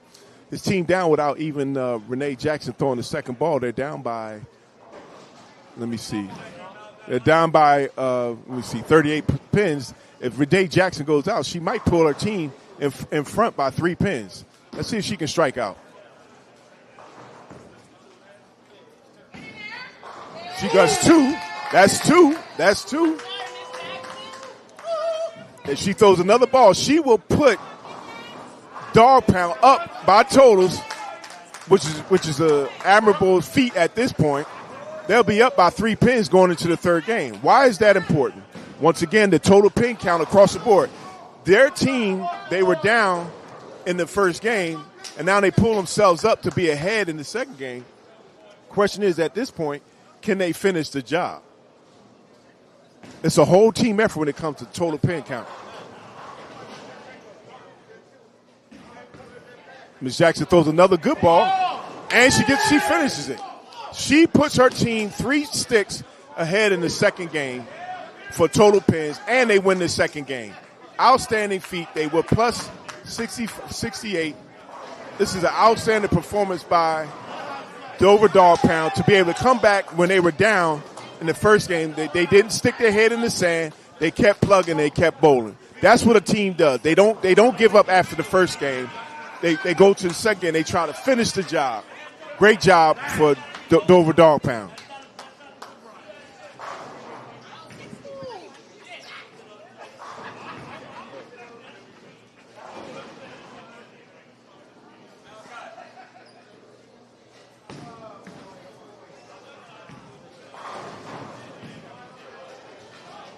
So now we're back on the scratch pair. Let's see Mr. Cookie, and looks like Dover Dog Pound struck in the first frame. Let's see if Mr. Cook can finally bowl a strike on. Oh, he throws a strike on lane 13. Somebody get this man a cookie. Let's see what Odell does. He left the looks like the 9-pin on his first ball. Okay, so now for Dover Dog Pound, unfortunately, Mr. Paul Nickel III had a split in his first frame. So now it's going to be interesting to see if Mr. Sims throws strikes here, and if Dover Dog Pound can get back into the match and not only take the game, but to also take the total pin count. Right now, Dover Dog Pound has a total of 1387, which is not it's not like they can't catch up to them, as well as Usual Suspect has 1462 in terms of points. The question is, can they keep it up? Okay, Mr. Sims throws a double here. Let's see if Paul Nickel III can get back in this match.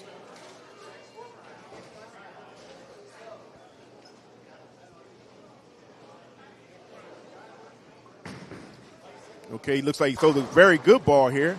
Looked like he didn't go too fast to the line. He looked like he came back and threw the ball nicely into the pocket.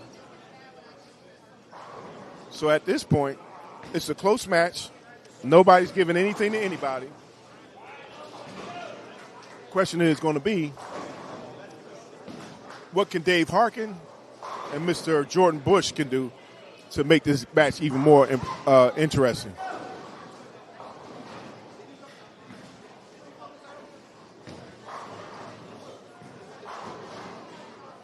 Okay, oh, baby, he left a 7-10 count. Now, that happens when your ball goes a little bit too deep into the pocket, and it goes, oh, boy, oh, boy, oh, boy. That's just a problem. When you are in the third game, this is when you want to forge ahead and make every pin count. You do not want to be that kind of person that when the opportunity presents itself, you drop the ball. Okay. So at least picked up one, which was a 10-pin, Mr. Bush. Let's see what Dave Harkin does. Once again, it's not how you start, but how you finish.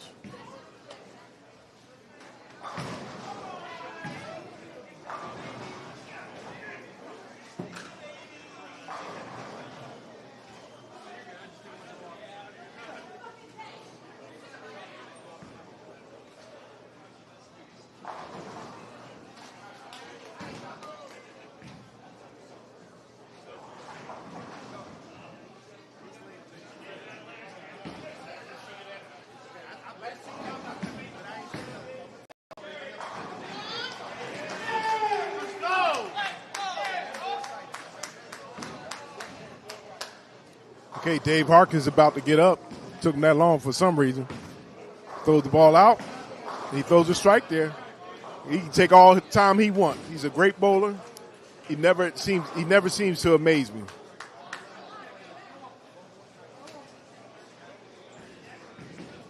Every shot counts in the third game because now people are looking at the total pins across the board as well as the total pins on your board.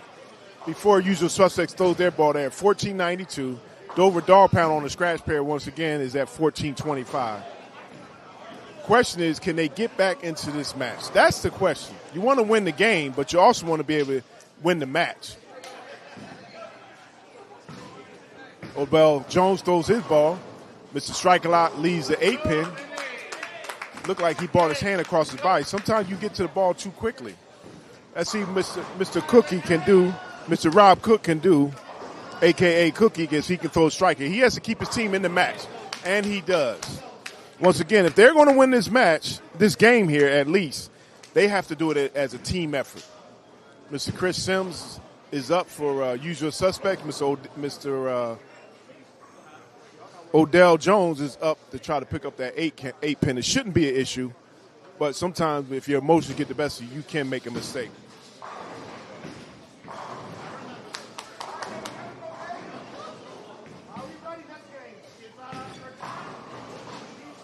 And Odell picks up that 8 pin.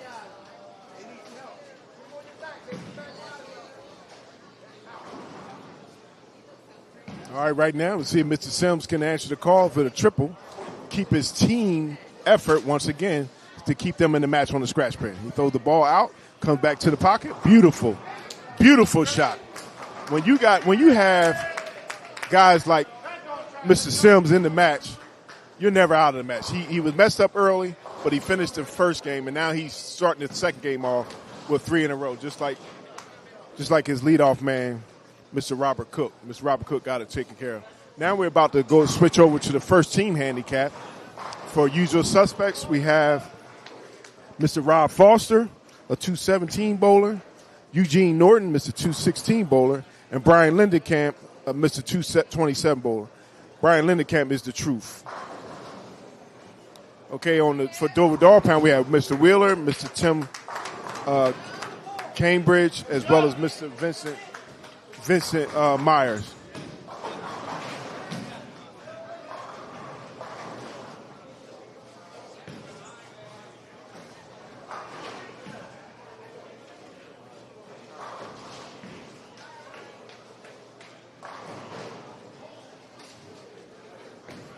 Okay.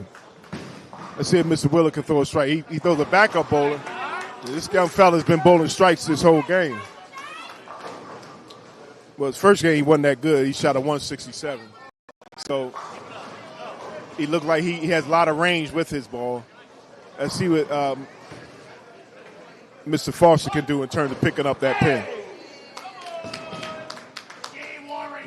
Okay, he picked up the nine pin. It looked like he shouldn't have a problem, but you never take anything for granted in this match. Right now, total pins looks like on the first team handicap, looks like Dover Dog Pound has 1448, which is more than 100 pins, and looks like here Dover Dog Pound has 1339. So this match is close in terms of overall total pins. Nobody is running away with this match. Man, I'm not going to talk about that. That was horrible. But Mr. Tim Cambridge just shot and left the 10 pin. That's all I'm going to say. He got a 9 count. Someone left the phone on the gambling spot back table. You're going to wish you had it. Still chance. Okay, unfortunately, Mr. Eugene Norton II throws a split. This is not how you wants to start their second game, their third and final game, and already down over 100 pins. So the question is going to be at this point, can Mr. Cambridge pick up his spare, his 10 pin? He picks that up with it, because if he doesn't give his team a chance to run away with the game. Oh, he got it, ladies and gentlemen. It was crazy. I admit, but that ball did not go off. It went off. That ball hit the pin as it was going off the rails. So that spare counts. Let's see if Mr. Norton can pick up his spare. Unfortunately, he could not. He leaves a split in the first frame in the third game and final game. That is not the way you want to start the game off.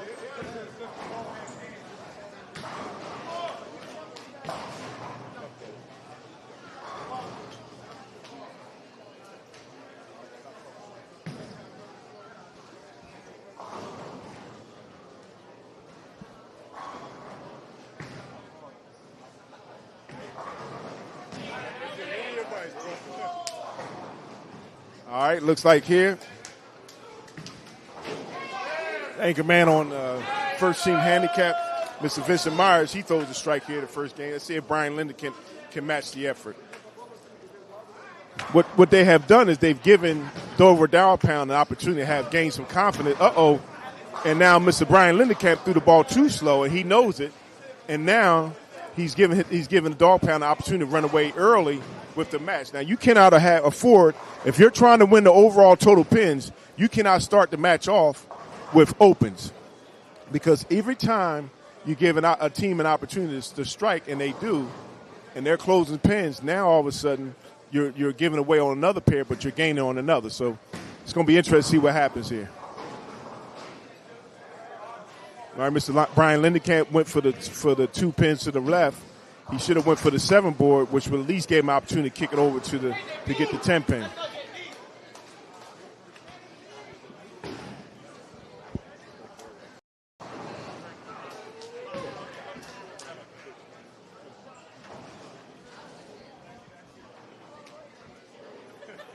All right, lead off man. Okay, Mr. Rob Foster throws a strike here in the second frame. Let's see if Mr. Wheeler can match the effort. Now, Mr. Rob Foster is a 217 bowler. Mr. Wheeler is a 194 bowler. This is the backup man. I'm going to call him the backup king. And he, unfortunately, he didn't get enough speed on the ball on his release, which made the ball come back quicker. All right, this is going to come down to the first five frames to tell all this game. Can and will Dover Dog Pound win this third game? And if they do, this is going to be really amazing for this team if they have the opportunity to defeat Usual Suspects, which is the leader of the PA South Division in total points. They only had one loss, which is against Mass Destruction, a.k.a. the Brains team. I don't know what this young fella doing in terms of his backup ball is he's just totally different. Mr. Wheeler's going to have to do a whole lot better if he plans on seeing his team win this game. They can't afford to have too many open. You cannot match Usual Suspect with opens and think you're going to win the game, because 9 times out of 10, Usual Suspects will come back with strikes. Let's see if Brian Lindenkamp throws a strike here, which he does. So in the second frame, in the first team handicap, Usual Suspect come back with strikes after having 2 opens in the match. So it's going to be interesting to see how they go out from here. They recognize that the opportunity here is to make sure that you throw strikes. Let's see what Mr. Cambridge does for Dover Dog Pound with his second ball.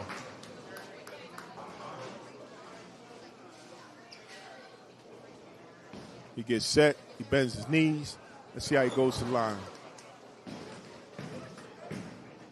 Throw the ball out. He got a lucky strike there, but we'll take it. His nickname is Timber.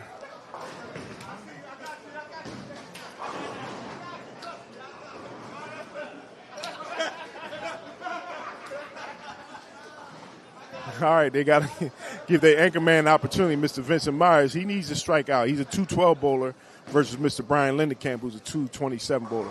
Once again, this is the opportunity here where people, they bowl, and it's just a difference of one average is just consistency in terms of how you come through the ball, how you finish the ball.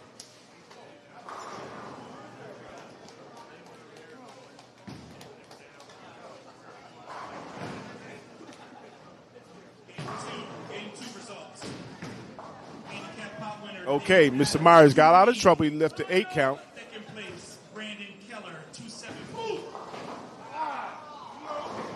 So at this point, he has to pick up his spare just to make sure he maintains or stays in the match. You want to, even though you're getting handicapped, you want to make sure that your handicap is not being used in the match.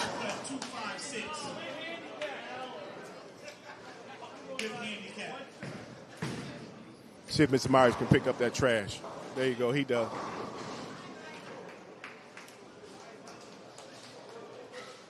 All right. Mr. Myers been handling his business at the anchor spot. You got to make sure that your teammates are doing it too. Only thing I don't see is that neither one of their teammates are talking to each other. That's big when you start talking about how the match can continue to go on. Nothing is given to anybody. You have to come prepared to bowl.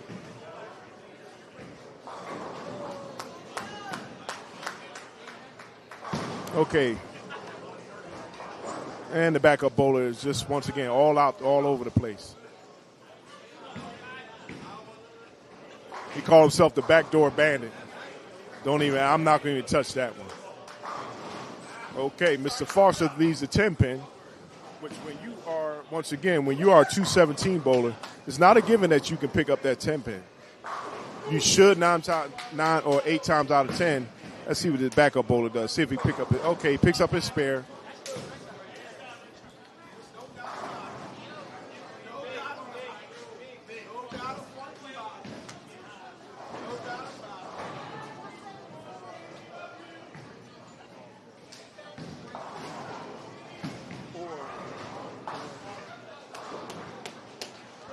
All right, Mr. Foster picks up the 10-pin. All right, so now once again, Mr. Cambridge is up. He needs to double up here because he has to take advantage of the fact that Mr. Norton had a split in the first frame and he didn't pick it up. So when you have that going on, it's very important that you take advantage of each opportunity that's presented to you. Let's see what he does.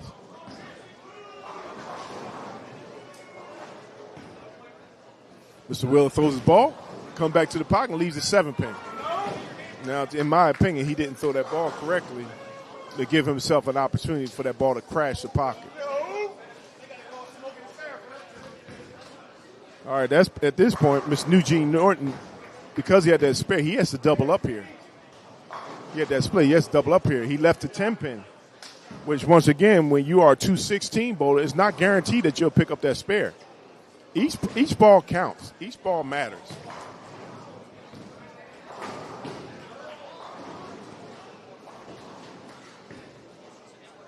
See if Mr. Wheeler picks it up. All right, he picks that up. Mr. Cambridge picks up his spare. Let's see if Mr. Norton can pick up his spare. His spare is a little bit more difficult because it's the 10-pin. You don't have a lot of room for error. And he misses it. Oh, my goodness. He didn't go over the third arrow, at least. He went over the fourth arrow. He just brought his hand straight, which at this point, usual suspects has 3 opens in the first 3 frames. And if Mr. Myers can throw a strike here, it'll be real meaningful to see them open up a lead here, even though Mr. Brian Lindenkamp can be up. They can be up by 30-something by the end of this ball being thrown.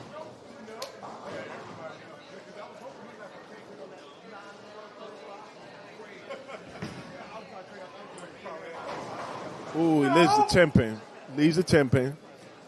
And Mr. Myers does pick up his spares pretty good.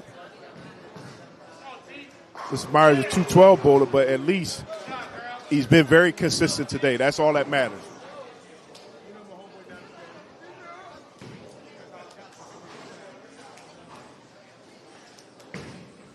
All right. Let's see what Mr. Brian Lindenkamp does. He can put the pressure on. He throws a strike there. He doubles up. And it's very important at this point that Mr. Myers picks up his 10-pin. Why? Because you don't want to give usual suspects an opportunity to get back into the game. And unfortunately, Mr. Myers throws it over the second board into the gutter. So at this point, he allows Mr. Norton to get off the hook because it's an open in each frame.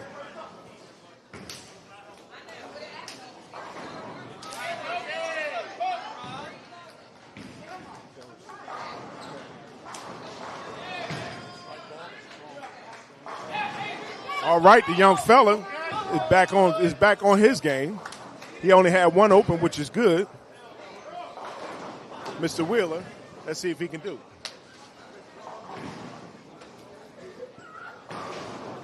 All right, but Mr. Foster threw a 9 count, so he's not actually on his strike game. So for leadoff guys, it's going to be very important to see how you finish. It might how you start, but how you finish.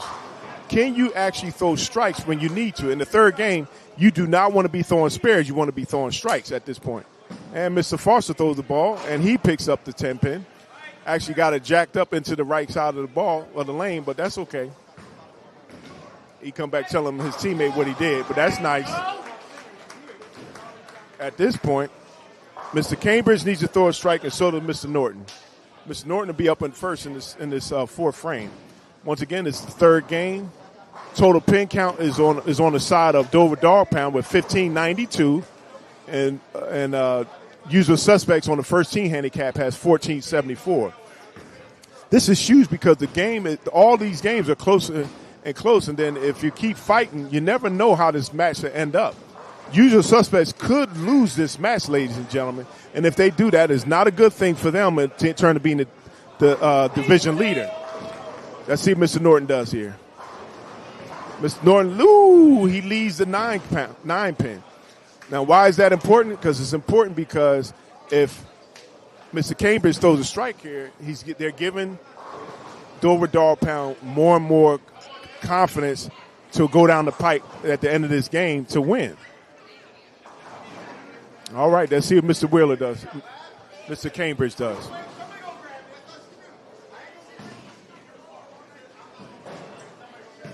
Throws it out. Ball comes back. And he leaves a 5 pin. As somebody would say, you don't want to miss this because you get powdered.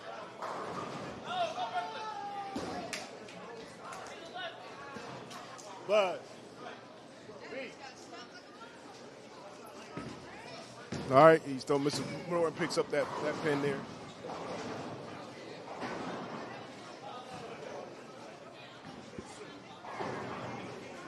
All right, now it's very important Mr. Cambridge picks up that 5 pin, not only because you don't want to get powdered in the UBA, but more importantly, you want to keep your team in the match and give yourself a fighting chance to win this game. Once again, it's not how you start, but how you finish. Even though you might be getting a lot of handicap, that means nothing if you do not actually do what you got to do. Okay, he picks up the 5 pin. Now, Brian Lindenkamp is working on a 3-bagger. Now, he can bring the score before Mr. Myers throws his ball. He can bring it down from 50, 51, down to 31. And if Mr. Myers throws a strike, it'll be back up to 31. So that's the difference when you missing a spare and actually giving another team the opportunity to get back in the match. Let's see what Brian Lindenkamp does. If he throws a strike, he can that's momentum. All right, let's see what he does here. And he gets a lucky strike. Brian Lindenkamp is no joke. But you don't want to be getting lucky strikes in this game because you never know how it's going to react on the back end. All right, let's see what Mr. Myers does here. He left a 9 count, left a 10 pin the last time. Let's see what he does here.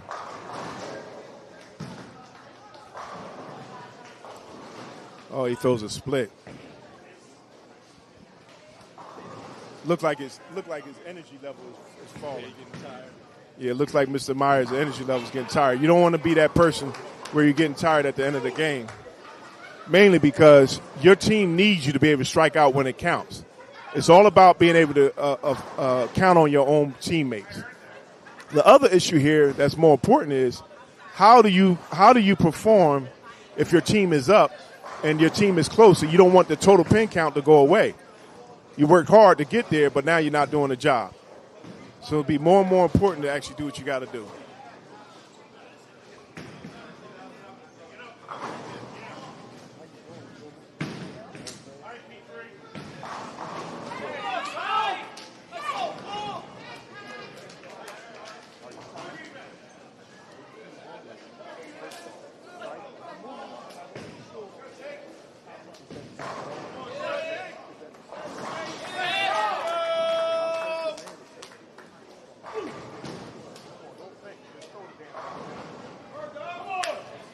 Mr. Rob Foster throws a strike in the 5th frame, cannot fix 5th frame.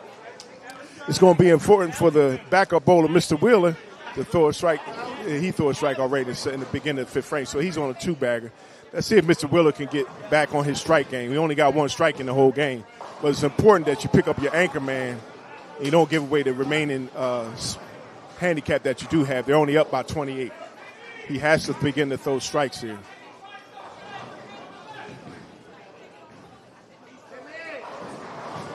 Still not finishing. That's been my whole content. That's been his whole issue this match. He's not finishing his shot. He's just placing the ball and letting the ball walk to the pocket, but it doesn't mean that you're guaranteed to get a strike.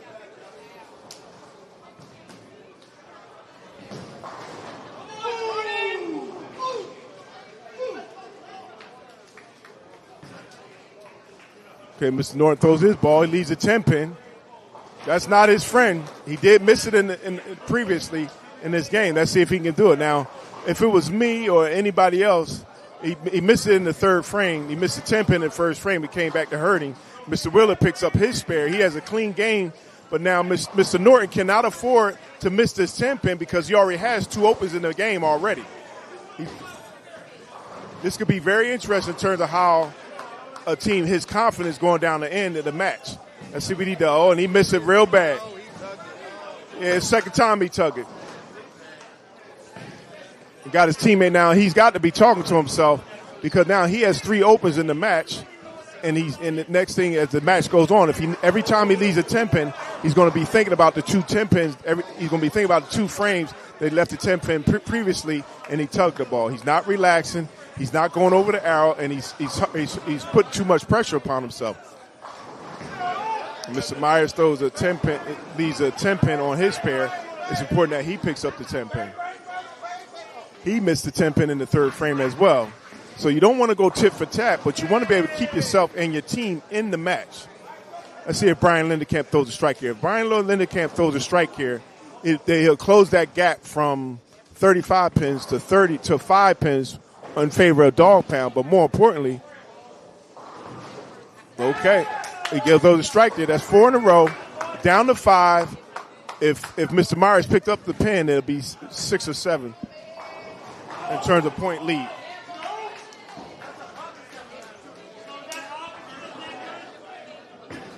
Mr. Myers throws the ball, and he picks up the 10-pin. That's a huge 10-pin. Now, they just have to make sure that they do what they have to do.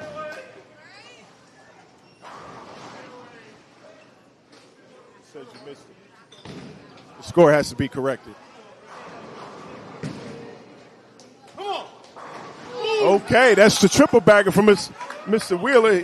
That young fella's on fire right now.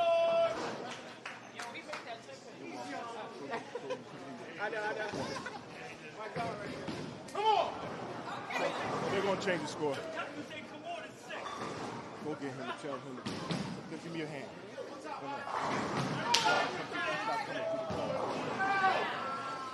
Mr. Foster matches with a double, so at least he's trying to stay in the game here.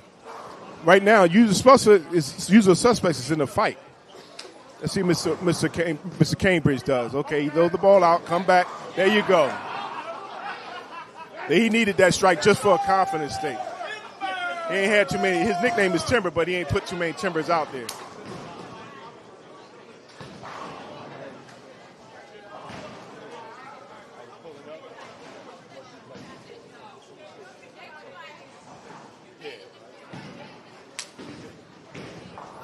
All right, see if Mr. Norton can match. He matches it with a strike after having missing his 10-pin. So Mr. Tugger, if he ain't striking, he got 1 spare. So out of 6 frames, he has 3 opens and 3 closed frames. So it's going to be very important to see how they finish the shot. All right, let's see if Mr. Myers can get back on track.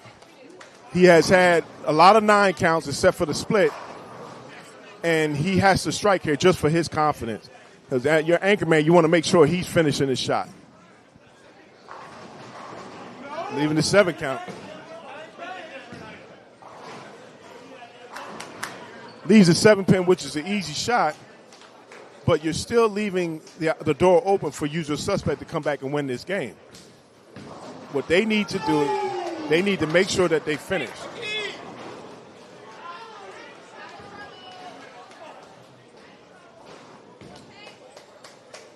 This game is wide open. There's nothing that anybody can say. This is a great matchup. Dawg Pound, you would have never thought that Dawg Pound would have been in this match, but they are. They're giving usual suspect everything they got.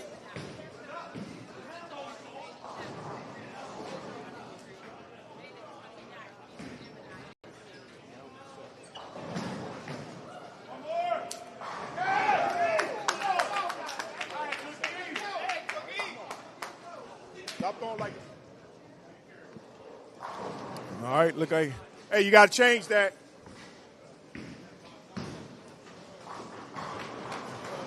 Right now it says Brian Lindenkamp has left a 9 count, but he threw a strike. They have to correct the score. This match is far from over, ladies and gentlemen. Far from over. And the total pin count is very important at this point, so you don't want to be the person to hurt your team. Let's see Mr. Foster. Let's see if he can get a triple here. And he doesn't, unfortunately.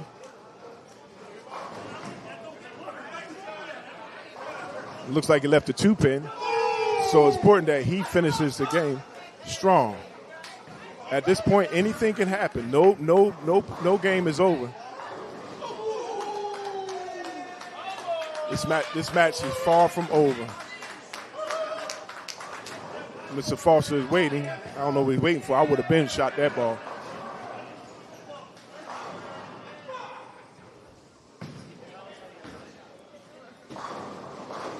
This could be an upset in the making, ladies and gentlemen. So that's hold your horse. Let's see how this game ends.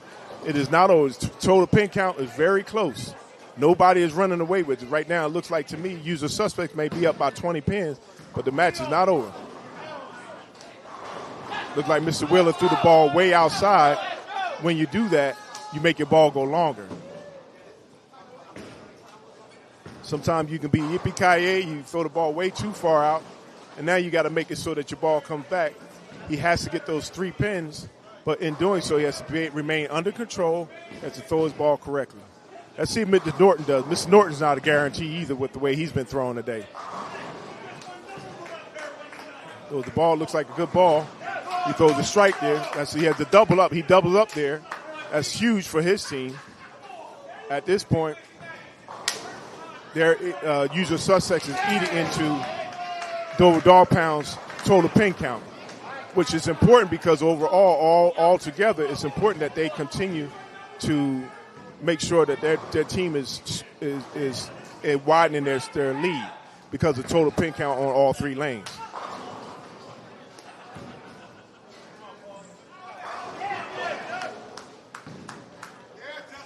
Dover Dog Pound could be, with the inexperience, could be feeling the pressure to maintain their lead. But they're going to need, each team is going to need to be able to keep that pin count up and in.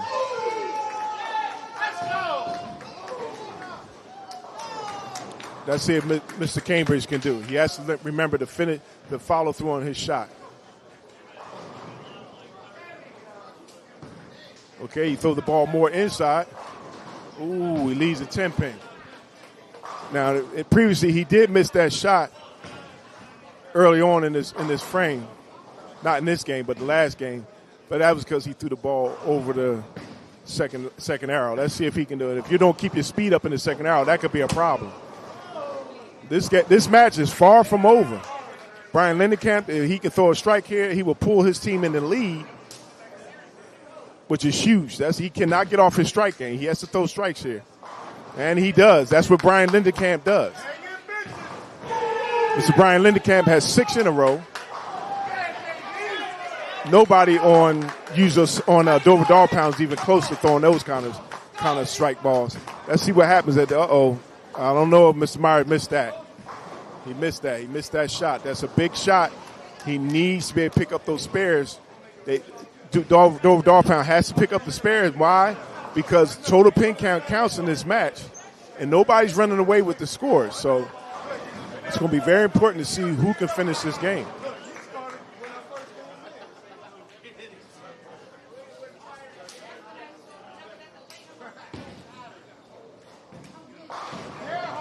Let's see if Mr. Myers can finally get on his strike game again, one by one.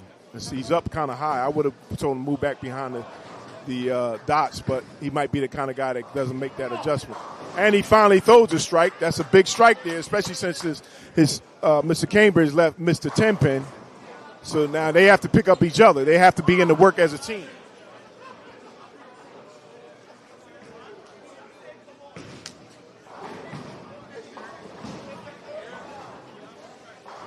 All right, see Mr. Wheeler does. That man, you never know. It's an adventure when he throws a strike. That's a big strike there. You hear the crowd in the background screaming loudly for him. For him, it's just a matter of placement. Let's see if Mr. Foster can throw a strike after leaving the 10-pin the last time. All right, let's see. He throws the ball. Okay. Looked like he left a 2-pin.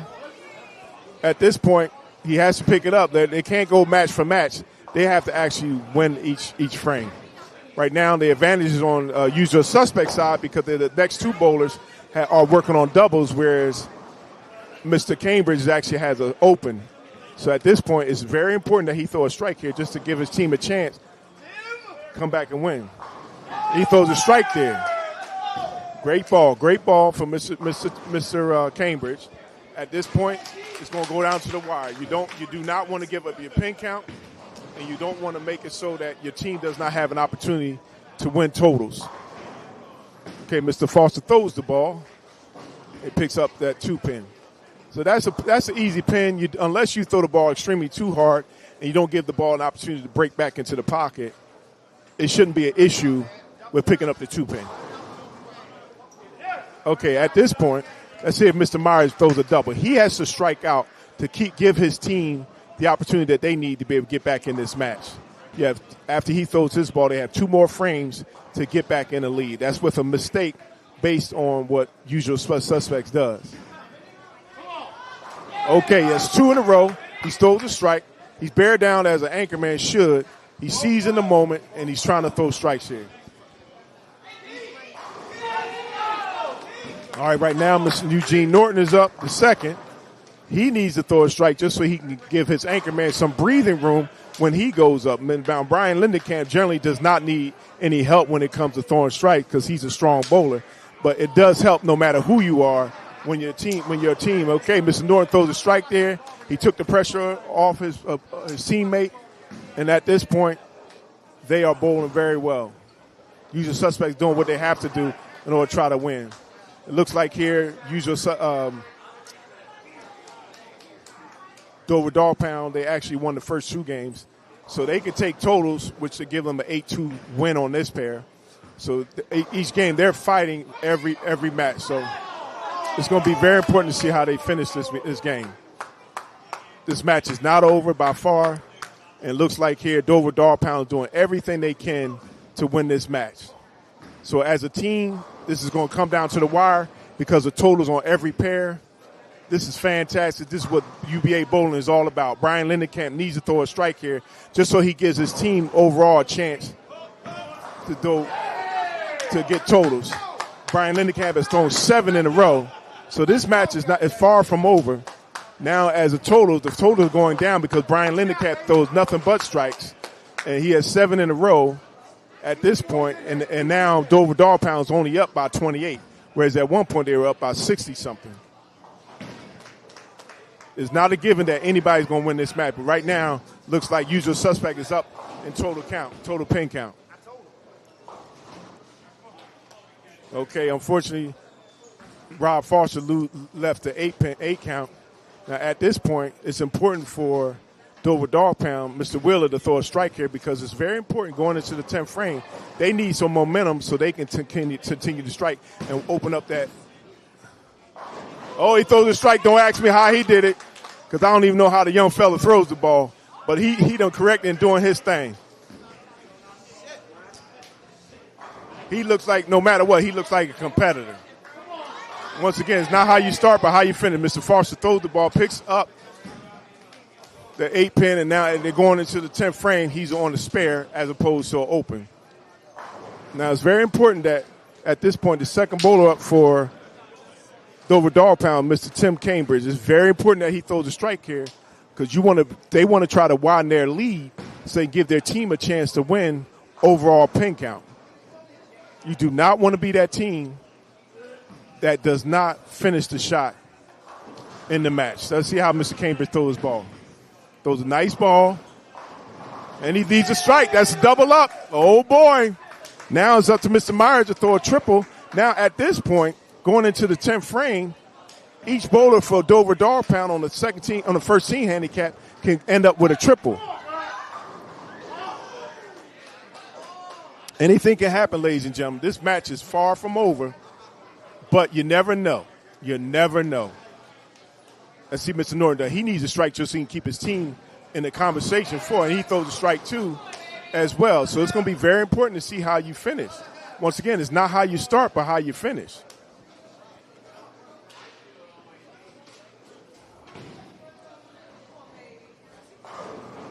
Okay, Mr. Myers gets his ball out. Nah, he didn't. The ball didn't come back to the pocket. So that's going to be a problem in terms of going into the 10th frame. The only good thing is that his other two teammates are actually in a position where they can throw a triple.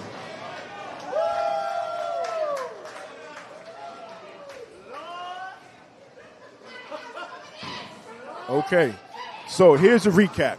In total pins on the scratch pair. Uh-oh. Brian Lindenkamp is off his strike game at the moment, going into the 10th frame. Why is that important? Because he was the only bowler that could throw three in a row. Then that he was the second bowler that could bowl three in a row. Every shot after that would have been 30 points added. Now going into the 10th frame, every shot counts. So if he throws a spare, that's what it is.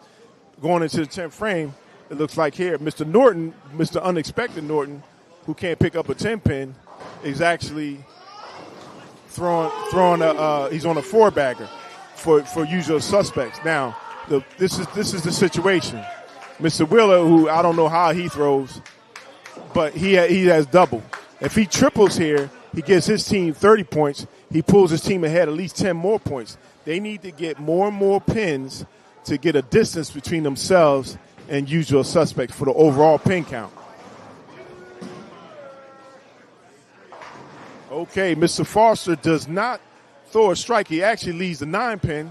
Now, if Mr. Wheeler throws a strike here, this could be really interesting in terms of how the match continues to go on. Once again, it's not how you start, but how you finish. Oh, he throws a strike. That's three in a row. Look at him. That young fella is he's throwing a game of his life. They put him in the match, but now they're doing their thing. That's what you call team spirit. They are doing what they have to do in order to win this match. This game is far from over. This is really outstanding. Now it's coming down to total pin count, and this is huge. This game right here could win it all. You either win it or you don't. Every pin count, the pin count is there. So Mr. Rob Foster goes out with a 205. Let's see if Mr. Wheeler can add to the team's total lead. He won that lead. It's no telling. Oh, he gets a 9 count. But that's okay. That puts his team further and further out in terms of total pin count, which is huge because they have another bowler who can get 3 in a row, Mr. Cambridge, as well as Mr. Norton can actually eat into that lead depending upon who blinks. That's going to be the main thing. This match is far from over. At one point, Usual Suspects was back in the match with total pin count, but they lost they won on a scratch pair by 57. It looks like here. Hold on. Uh-oh, Mr. Norton leaves a 10-pin. That hits his nemesis the whole game. He cannot handle that 10-pin count. He needed to make sure that he threw a strike there. So before this match ends with the first team handicap, right now Usual Suspects is up by 57. And Mr. Norton comes with a strike. That's a big strike because that put his team back not in the lead, but it gives his team the opportunity to get the lead. Now Mr. Norton's going for that 10-pin. Let's see what he does here. And he picks up the 10-pin. That's a big pickup because Usual Suspects needs him to go off the sheet. What Mr. Cambridge has to do is throw another strike so he can give his team an opportunity to at least be up by 4 pins going into leaving the match to his anchor man. Right now, Brian Lindenkamp is the kind of bowler who can finish. He knows how to finish a match. Okay, Mr. Myers throws another strike. You talk about drama here. This match is far from over. Oh my goodness, he just made his team so happy. Dover Dog Pound could win this match, depending on what Mr. Norton does here. Dover Dog Pound can still be up by 6 pins. Uh-oh, he got an 8 count. That's not good. You have to finish your match. You have to finish each ball. Right now, Mr. Cambridge throws a strike here. Dover Dog Pound will be up going into the anchor man. We'll be up by 6 pins. No matter what, this could be an opportunity. They need to win this match by at least 27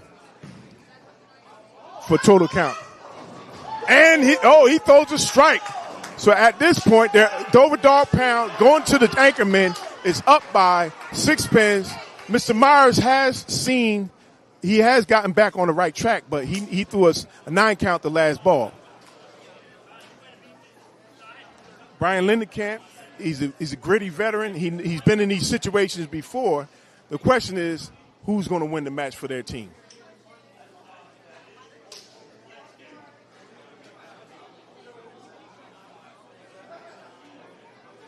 I'm predicting an upset here today. Okay, Mr. Myers throws a good ball, but he left a split. Oh, that's not good. That's not good. Oh, he dropped his speed. Left. Now he has to pick up the 2 pins. Now, Mr. Brian Lindenkamp can come back. The max he can get is 50 sticks. Why is that important? Because at this point, I believe that no matter what Brian Lindenkamp does, Dover Dog Pound has won the match. Now it's just a matter of how many pins.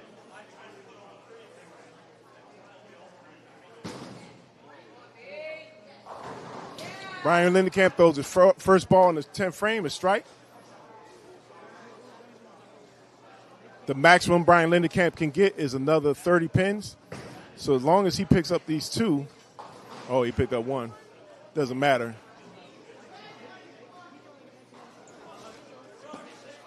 Dover Dog Pound has to win by 32 sticks in order to take totals. They should be able to do that with no problem. So this match is over. It looks like Dover Dog Pound won the match. On the scratch play, they took 2 games to 3, but they lost out on totals. So he won 4 points on the Brian Lindenkamp throws a strike there. This match is over. The question is, at this point, this match is over. This is a great matchup. Dover Dog Pound won the match. Sometime when you put all your big superstar bowlers in at a tough house, this is the result that you get. You can't have a 2-team bowler throwing a 192.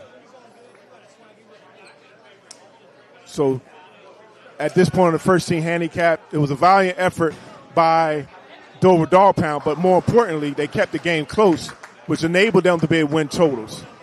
So at this point, looks like Usual Suspects, had lost the match. Unfortunately, Dover Dog Pound took total pins. Let's see, 4, 8 is 12, so they won 22-18.